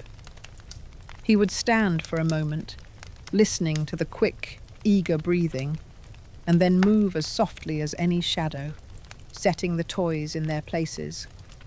If a pair of eyes flickered open at the last instant, catching a glimpse of a red sleeve or a hand placing a doll, he did not flee. He would meet that gaze with a brief, grave smile and lay a finger to his lips. In the years that followed, those children told their own children that they had once, long ago, seen him. Their listeners would laugh, half believing, half disbelieving, and then hang their own stockings by the fire. It is in this way that belief and doubt plait themselves together into something stronger than either alone. The name by which they called him changed too. When he had first walked out of Burzee, he had been only Claus to us, the little one, then the man in the valley. Among men, tongues stumbled over his given name, adding syllables, playing with familiar saints' names until Nicholas and Claus blurred into one. Some spoke of Santa Claus, with the casual certainty humans like to wrap around things they do not wholly understand. To me, he remained simply Claus, the baby I had once held. Yet I could not deny that the name the world gave him had begun to carry a life of its own. With each cycle of winter, the cost of his work etched itself more deeply into his body. I saw silver threads appear in his hair, felt his weariness at dawn press against the edge of Burzee like mist. Between one hoglong and the next, the laugh lines around his mouth deepened, not only from joy, but from the strain of stretching his strength to cover more households than one man should. He did not complain. Mortals seldom complain to the sky. They complain to one another in kitchens and bedrooms, or else they keep silent and let their bones speak for them. After a particularly hard winter, when storms had made the roads nearly impassable. Even for deer, I found him asleep not on his bed, but at his work table, cheek pillowed on a drift of shavings. His hands, still stained with paint, were open as if he had been holding something, and let it fall only in dreams. The shelves behind him were nearly empty. The whole room smelled of wood, warmth, and a weariness that reached through me like a root seeking depth. Ak stood in the doorway, watching. For the first time, I saw in his eyes a question he had not yet spoken. How long can we ask this of a mortal frame? To us, centuries pass without leaving more than a soft polish on our spirits. For Claus, each year's journey to the children took a measurable share of his remaining strength. But we still wonder whether a life is better measured by the number of days it contains, or by the number of nights in which it pours itself out freely for others, knowing full well that the body keeping count will tire and fail. In the Laughing Valley, children's laughter did indeed begin to echo more often. They grew up, as children must, and some of them forgot the exact shape of the man who had once stepped silently into their houses. Yet they kept the habits he had planted, the hanging of stockings, the decorating of small trees, the telling of stories about a giver who came in the cold and asked nothing in return but that they be a little kinder to one another and to those who had less. From Burzee, I watched these customs spread like a slow, bright vine across the lands of men. At the centre of that growth sat my Claus, older now, but still carving, still planning, still answering each midwinter's dark with the small, stubborn light of his work. It was beautiful. It was unsustainable. The law that no mortal may live among us forever had not been broken. It had only been delayed. His hourglass, somewhere in Axe Hall, was running on. The sand that remained would, in time, force us all to a choice as sharp in its way as the one we had faced with the Ogwaz. Old age does not creep upon an immortal. Our changes are like those of mountains, slow and quiet. I did not truly understand what it meant for a body to approach its limit until I watched Claus do it, as I had once watched him learn to walk. The first signs were easy to miss. He rose from his chair more slowly. After long days at the bench, he would pause with both hands on the table before straightening, as if the air had thickened around him. His laughter still rang clear, but a small silence followed while he gathered breath. From Burzee, we felt it as a change in the current between our world and his. Once his presence in the Laughing Valley had been like a young stream, quick and bright. Now it flowed more heavily, with a low undertone of weariness. Children did not see it. To them he was already old, wrapped in snow and red cloth, unchanging as the hills. A beard, white with frost, looks much like a beard white with age from the safety of a warm bed. They only knew that the gifts still came. Around those gifts, customs thickened, songs about his journeys, small plates of food left by the fire, solemn vows to stay awake that dissolved into sleep before midnight. Claus smiled when he heard these stories. A trader would hum a tune picked up in some distant town. A child, proud of a new rhyme, would recite it while he mended a fence. He never claimed the tales as his own. Yet I saw a quiet gladness when he realized that his labor had become more than painted wood, that it had begun to live on other people's tongues.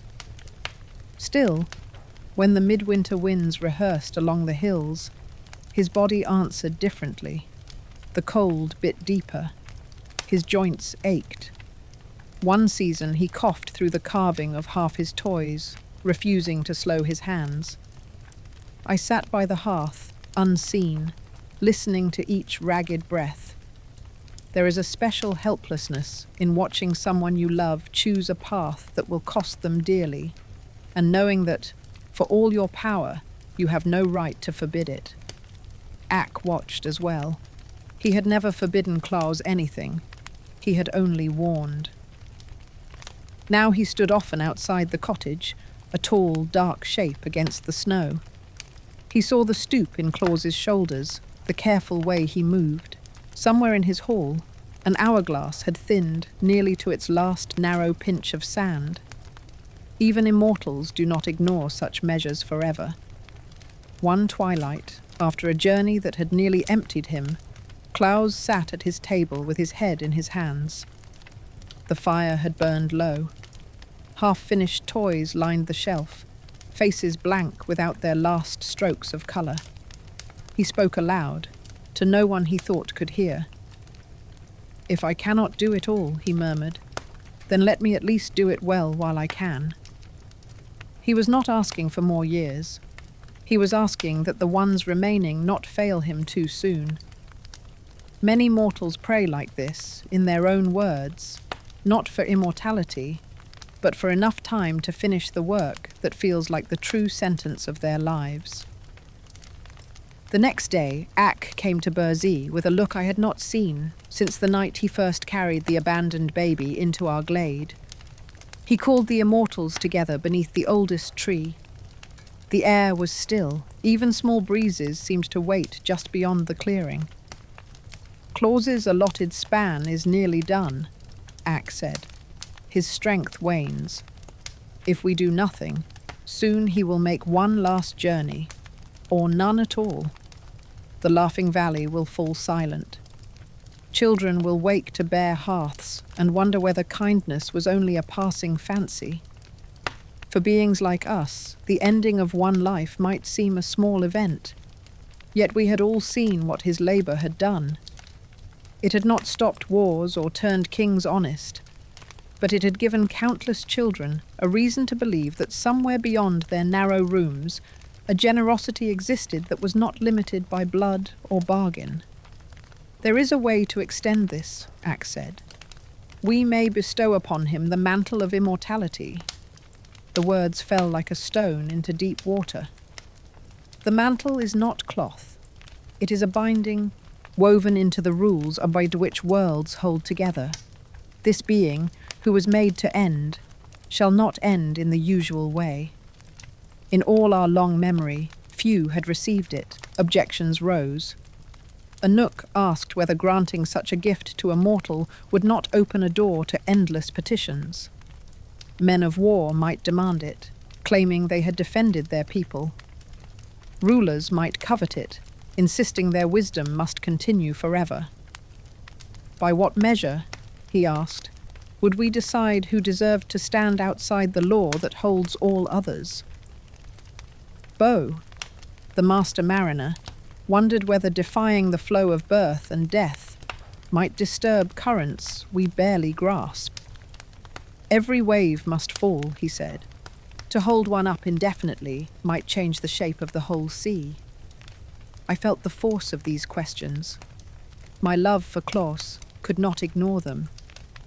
There is a dignity in the mortal arc, beginning, rising, falling, making room for others.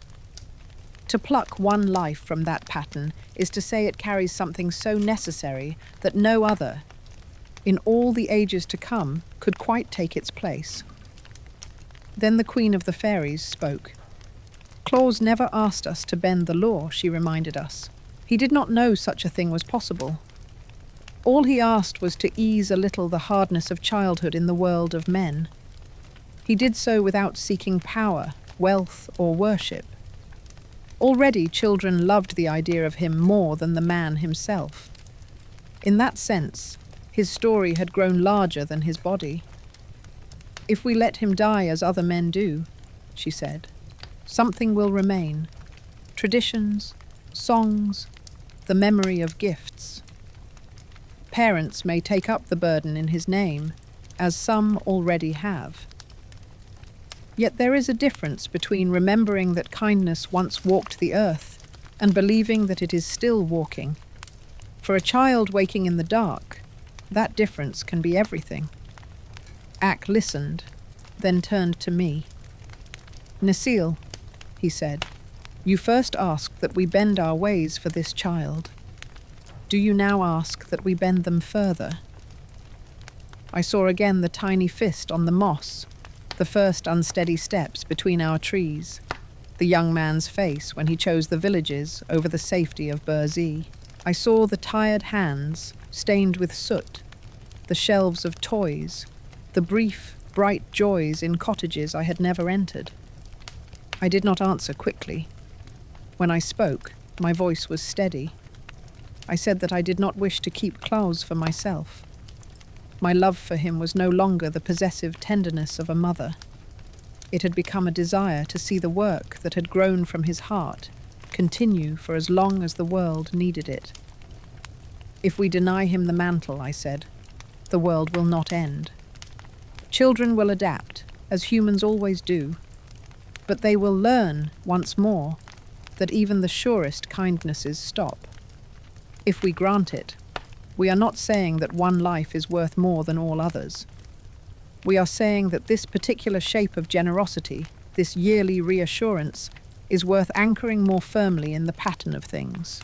But we still wonder whether preserving such a symbol is worth the cost of binding a single soul to unending duty, and whether immortality, given as reward, might not become in time a burden too heavy even for the willing. Around me, the immortals weighed these thoughts in their own vast measures. To them, Claus's lifetime was a brief, bright flare. To me, each of his days had been a counted leaf. As the council turned toward its final decision, I felt both the ache of a mother who knows her child must one day leave, and the new unsettling thought that he might, by our choosing, never entirely go at all. The Council of the Immortals ended without thunder.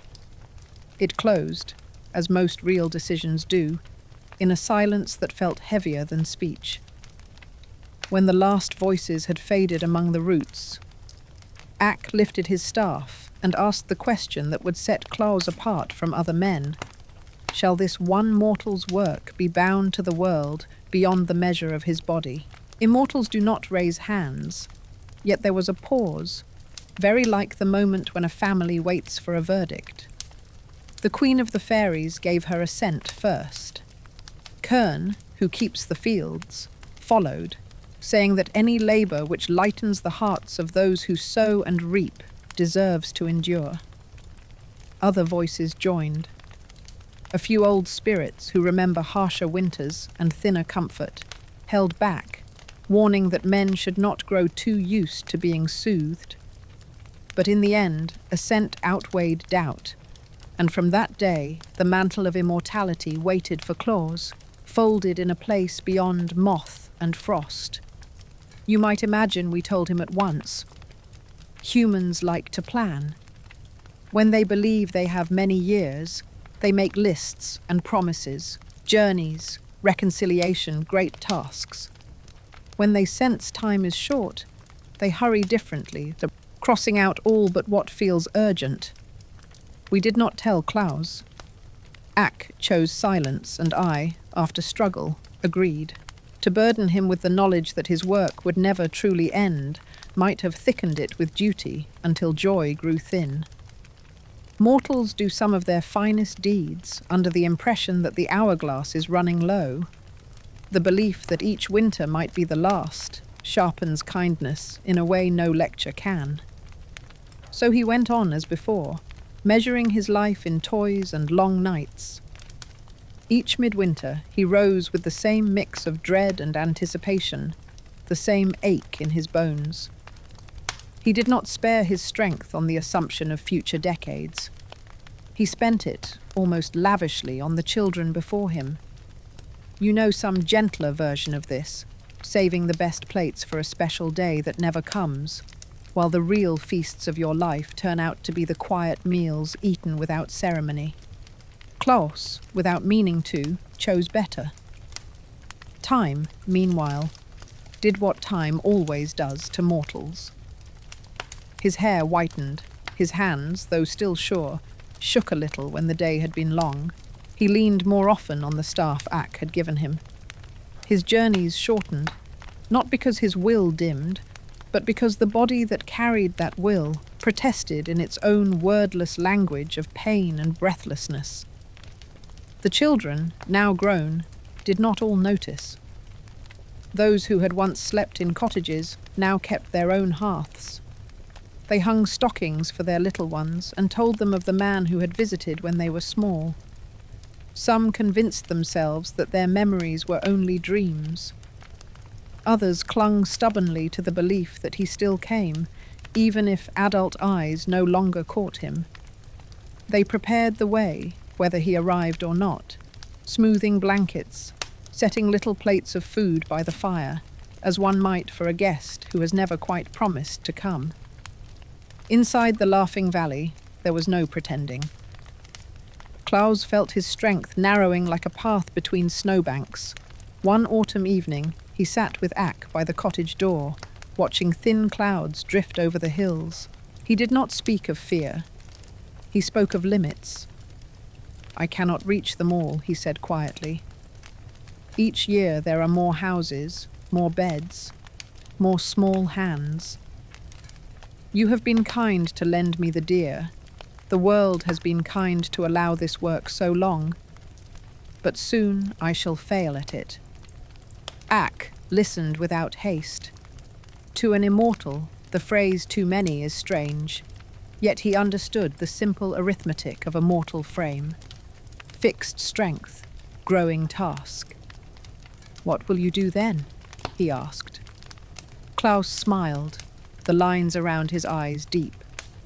"The same as any aging craftsman," he answered. "I will do what I can, and trust that others will take up the rest. Parents already give in my name. If they tell their children that toys and kindness come from me, and then they themselves are kind, perhaps the world will not mind greatly when my hands no longer carve." It was a humble answer, and a shrewd one. He did not imagine himself indispensable. He had seen enough of human resilience to know that customs, once rooted, can creep along walls and into rooms he will never enter. Yet under his words I heard a seam of sorrow. So much of his being had poured into this yearly labour that the thought of laying it down left a hollow. You may know this feeling if you have ever stepped away from a long-held role, closing a familiar door behind you and standing for a moment in the hallway, uncertain who you will be next.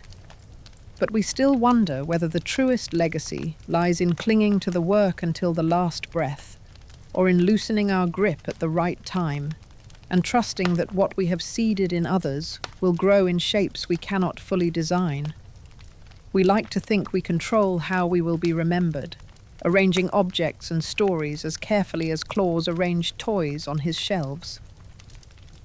In truth, memory lives its own life in other people's minds, keeping what it finds useful and letting the rest fall away. In this, as in much else, Claus was ready to be mortal. He had made his peace, as best he could, with the idea that there would be a final winter in which he would pack his bag, harness the deer, smooth a reindeer's neck, and then, perhaps, simply lie down. We, meanwhile, had not. The mantle waited. The vote had been cast. The pattern of the world, which rarely consults individual hearts, had already begun to bend around the place where one small human life joined it. Soon Ak would stand once more by Klaus's bed, not as the bearer of a foundling into Burzee, but as the guardian of a threshold at which we would ask a mortal to step into a kind of tireless giving that does not end. It is a strange thing, watching a clock you cannot see. We in Burzee felt the approach of Klaus's last mortal winter before the first snowflake drifted into the laughing valley. Time, for us, is usually a wide river, its currents slow, its banks far apart. Around Klaus, it had become a narrow stream running faster. He, as always, noticed the practical signs. The walk to the villages left him breathless sooner. The weight of his pack, once an old companion, now bit at his shoulders. On some morning he woke with the name of a child on his lips and needed a moment to recall to whom it belonged. Yet when he took up the knife, his fingers remembered. Work can carry memory more faithfully than the mind.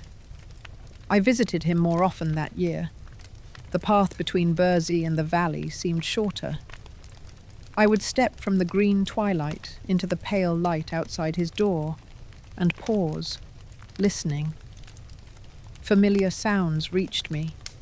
The scrape of wood, a low, hummed tune, the occasional cough. There was comfort in those noises, the way there is comfort for you in hearing a kettle boil in the next room. Inside, his cottage had grown more crowded. Toys waited in parades along the floor, marched across shelves, peered from corners, where there had once been only cobwebs. He had begun carving smaller pieces, perhaps because his strength waned, perhaps because he had realized that even the tiniest figure could carry the full weight of a child's delight. Dolls no bigger than a hand, soldiers lined along a sill, animals small enough to sleep under pillows. We spoke less than before. Conversation tired him. Instead, I sat near the fire while he worked, letting the quiet wrap around us. From time to time, he would hold up a toy. "This one for the girl with the scar on her cheek," he would say. "This one for the boy who could never sit still." He placed each on the shelf with the care of a gardener setting out seedlings in a hard spring. Outside, people in the villages were making their own adjustments to time. Those who had known him as children were grey at the temples now. Some insisted he must surely be as immortal as the stories claimed. Others pointed out the slower pace of his visits, the way he sometimes skipped a year in favour of a house where hardship bit more sharply. At wells and tables they said the same thing you might say when an elder grows frail. "Someone should go up to the valley," they murmured. "Someone should see if he needs wood or food."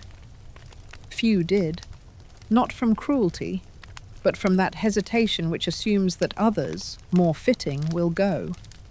It is easier to leave care in the hands of an invisible someone than to trudge up a cold hill yourself. Still, now and then, a knock sounded at Claus's door. A woman brought him a loaf a little larger than she could comfortably spare. A man left a sack of grain by the step and walked away before thanks could be spoken. Once, a group of children, faces pinched with shyness, climbed the path together, carrying a basket of apples from many trees. They had pooled their meagre stores because none alone had enough to offer. He wept when he saw that basket, though he turned away so they would not see. In Burzee, Ak watched the hourglass. Only a pinch of sand remained in its narrow throat. To you, time is always like that. To us, it is rare to see the end of anything so clearly. The knowledge sat uneasily among us. We had chosen to lay the mantle of immortality on Claus at the moment of his passing. Yet choosing is not the same as bearing witness when the chosen hour arrives. Death is not of our forest. Still, when a life touches our realm as Claus's had done, we feel his nearness like a change in the air. One evening, as the last toys of that year took shape under Claus's hands, I sensed a coolness at the edge of the room that did not belong to any draught. It was as if a door had opened far away. Klaus felt it too. His knife paused. For a long moment he sat very still, listening to something no human ears are meant to hear. Then he laid the unfinished toy on the table and folded his hands. His face was not terrified. It held the weary courtesy of a host who hears a final guest approaching up a long path. I went to him, letting myself become visible. The lamplight showed what I had long known: the hollows beneath his eyes, the tremor in his fingers, the stoop that no straightening could fully erase. I had known him as a baby whose fist could not close around my finger. Now his hand, when it reached for mine, was veined and rough, the skin thin but still warm. I told him nothing of hourglasses or mantles. Instead, I asked if he was afraid. He shook his head slowly. "I am tired, Necile," he said. "Not tired of children, never that. Tired of feeling that there is always one more door I cannot quite reach. Perhaps it is time to rest and let others take more of the burden. But," he added with a faint smile, "I do wish I had finished that one." He nodded toward the half-carved toy.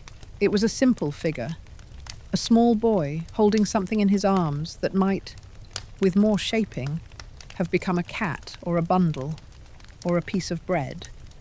It was, like most of his work, an unfinished kindness waiting for form.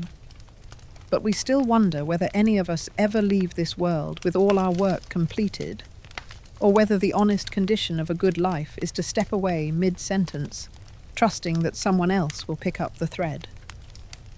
Outside, snow began to fall in earnest, thickening the silence around the cottage. In Burzee, Ak took down the mantle from its unseen place and summoned the immortals to the edge of the laughing valley. A figure was already walking toward Claus's door, light as the last breath. I, who had begged once to keep a mortal child in a forest that does not age, now knelt by an old man's bed, waiting to see whether love might yet change the path of death itself. Death is not cruel in the way men sometimes are. Cruelty enjoys pain. Death only keeps an appointment. Still, to mortal eyes, his coming is a hard stroke across a story that feels unfinished.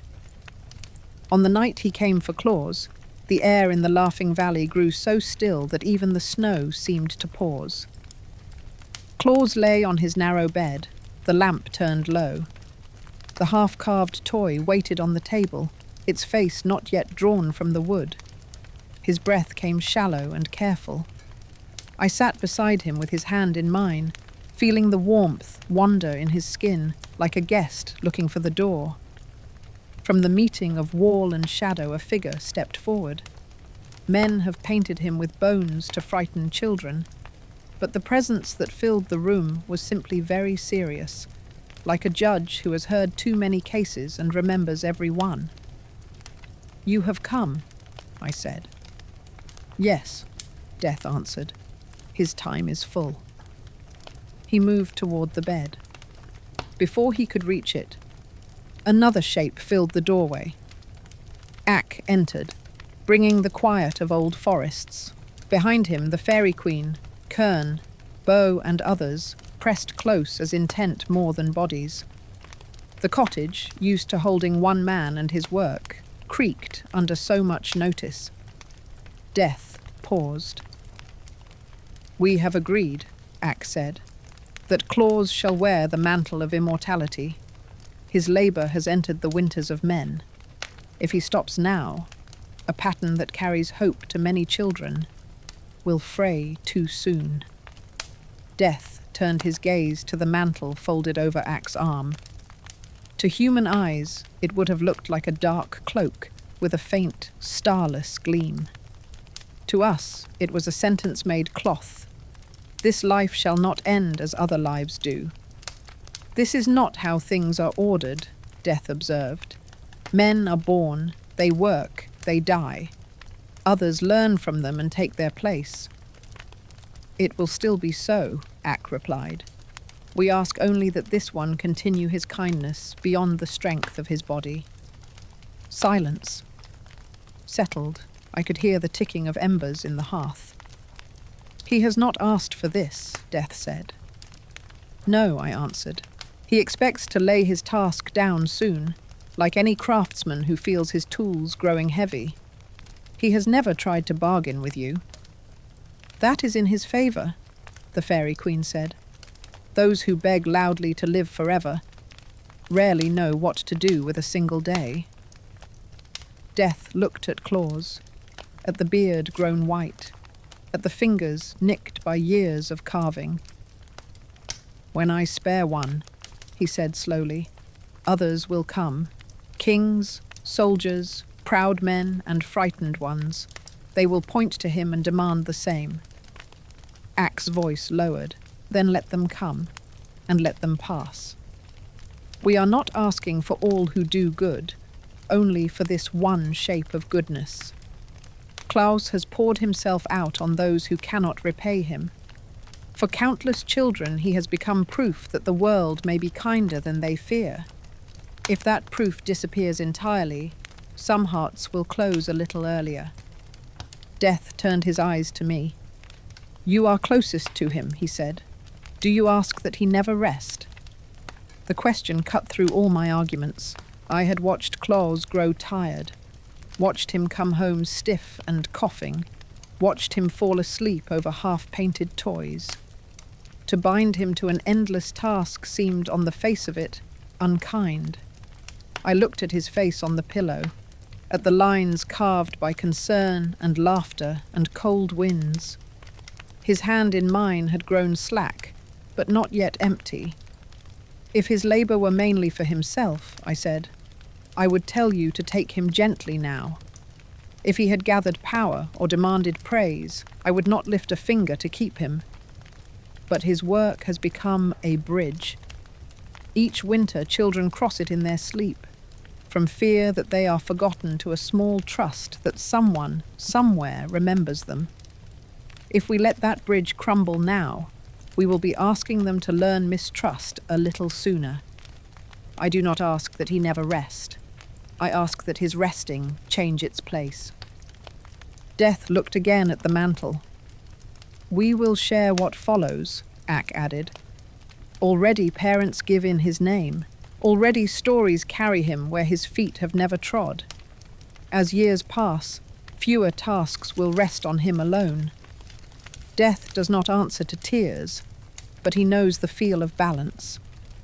At last he inclined his head. Take him, he said. I will not touch him. But remember, whoever steps outside my law carries another weight. Weariness will not vanish. Ak stepped to the bed. Together we lifted the mantle. It was heavier than any cloth, as if every long night on the road and every whispered wish from every cradle had been stitched into it. For a moment I feared its weight would crush the little breath that remained in him. Gently we laid it over his body. The room held its breath. Death's presence thinned, like mist when the sun reaches it. Claus's chest rose once, shallow, then again, more sure. A hint of colour crept back into his cheeks. His hand tightened faintly around mine. His eyes opened. They were clouded for an instant, as though he were not quite certain which door he had just passed through. Then they cleared and found my face. I thought I was going, he whispered. You were, Death said from the shadowed corner, his voice now low and even. Your road bends instead. But we still wonder whether such a turning is mercy or a new kind of burden, and whether any of us, if shown the long path of endless duty, would choose it gladly or draw back to our modest span. In the laughing valley, the snow kept falling, soft and patient. In far cottages, children slept with arms thrown over dolls and wooden horses. Their stockings hung empty, waiting for futures they could not name. The man at the centre of their unknowing trust lay under a mantle no other mortal had worn. I felt the warmth return to his hand, and knew that my love for a foundling in Burzee had helped tie him to a story that would move on long after every tree in this valley had seen 100 more winters. The morning after the mantle settled over him, Claus rose as he always did, with that small sound between a sigh and a greeting to the day. He moved carefully at first, expecting his joints to protest, his breath to hitch. When neither did, he let out a quiet laugh, the relieved breath of a craftsman who discovers that tools he thought worn beyond use will serve for one more season. Ek and the others did not stay. Immortals are not meant to linger in mortal rooms. They slipped back into the thinning night. I remained. It seemed right that the one who had first begged to keep a foundling in Burzee should sit a little while at this new kind of first morning. Claus dressed slowly, watching his hands as if they belonged to someone else. They were still veined and rough. His beard was still white. No youth had been returned to him. Yet the weight in his chest had eased. When he reached for the unfinished toy on the table, his fingers were steady enough to complete the curve of the small figure's arms. He smiled as the shaving fell away, then set the toy with the others. Something has changed, he said. Yes, I answered. He did not demand an explanation. Perhaps he felt that to ask would be to invite a burden he was not yet ready to name. Instead, he asked a humbler question. Will they still need me? I told him what I knew. Children would continue to be born into cold rooms and warm ones, into houses with chimneys and houses lit by other kinds of fire. Some would be surrounded by plenty, some by very little. Yet under every difference would live the same small hunger, the wish to believe that somewhere beyond their own front step, a kindness had taken the trouble to remember them. If they still need that, he said quietly, I suppose I may go on working a while longer. Life in the Laughing Valley did not transform overnight. He still mended his roof when storms pulled at it, still walked to the villages when a neighbour's gate sagged, still sat by the same hearth to carve. The difference showed only when counted in years. Winters came that would, before, have been his last. Children he had visited as infants grew old, told their grandchildren of a man they were half convinced they had dreamt. Those grandchildren laughed, argued, and then, all the same, hung stockings by the fire. As the work spread, he did less of it alone. Whisk the fairy ran ahead in thought. Kilter the pixie kept his packs in order. Neuter the Ryle soothed latches. And Peter Nook, still grumbling, guarded the deer and pretended not to care how eagerly they stamped when the harnesses came out. Parents, remembering their own excitement, shaped or bought gifts and laid them out in his name. He did not object.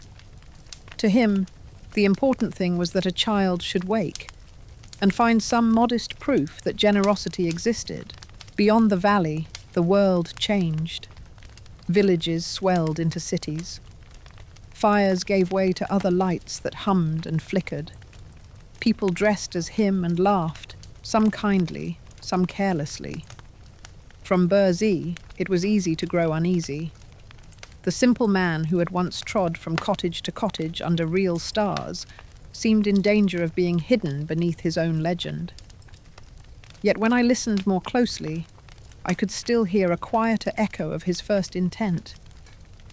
In a narrow apartment with no chimney, a tired woman stayed up late sewing a toy so her child would think it had come from elsewhere. In a house where nothing was lacking, a boy set aside part of his abundance for a child whose name he did not know, explaining that Santa would want the gifts shared. None of these hands belonged to Claus, yet all of them moved in the rhythm his life had taught. But we still wonder whether, beneath the decorations and the noise, the simple truth can survive, that once there was, and still is, a figure whose giving asked for nothing in return, and that this figure began as a child left to die on the snow until one forest and one stubborn nymph refused to turn away. If you have walked with me through his story, you carry a sliver of it now. Perhaps you no longer believe in sleigh bells on the roof. Even so, there may be nights when you pause by a window and feel, for a heartbeat, that old, unreasonable wish that someone knows your name without being told. When that feeling comes, remember the man in the Laughing Valley and the long hours at his bench, the journeys through snow, the quiet bargains with beasts and immortals. Remember, too, the parents bent over tables, the neighbours who share more than they must, the anonymous hands that slip small gifts where they will be found in the morning. Somewhere in that web of modest acts, the line that runs back to Claus is still bright. For perhaps the true mantle he wears is not only the one we laid upon his shoulders, but the invisible one that slides, piece by piece, onto yours, whenever you notice a need that no one has claimed, and choose to meet it without fanfare. You may never wear red or ride behind deer across the sky, yet in those unrecorded moments you stand closer to him than any song or painted card can say. And if on some winter night you set aside a gift for someone who does not expect it, you may feel, just at the edge of awareness, a presence like the hush of falling snow and the green patience of old trees. It will not speak. It will simply stand with you for a breath, as I once stood with Claus. and watch as you place your offering where morning will discover it. Then, even if the world outside remains noisy and indifferent, you may lie down with a different warmth in your chest. Stories about Santa Claus will continue to change. Yet so long as there are hands willing to give in the dark, the heart that began in our forest and walked out into your cities will remain quietly alive, asking each of us, in its gentle way, what kind of giver we mean to become.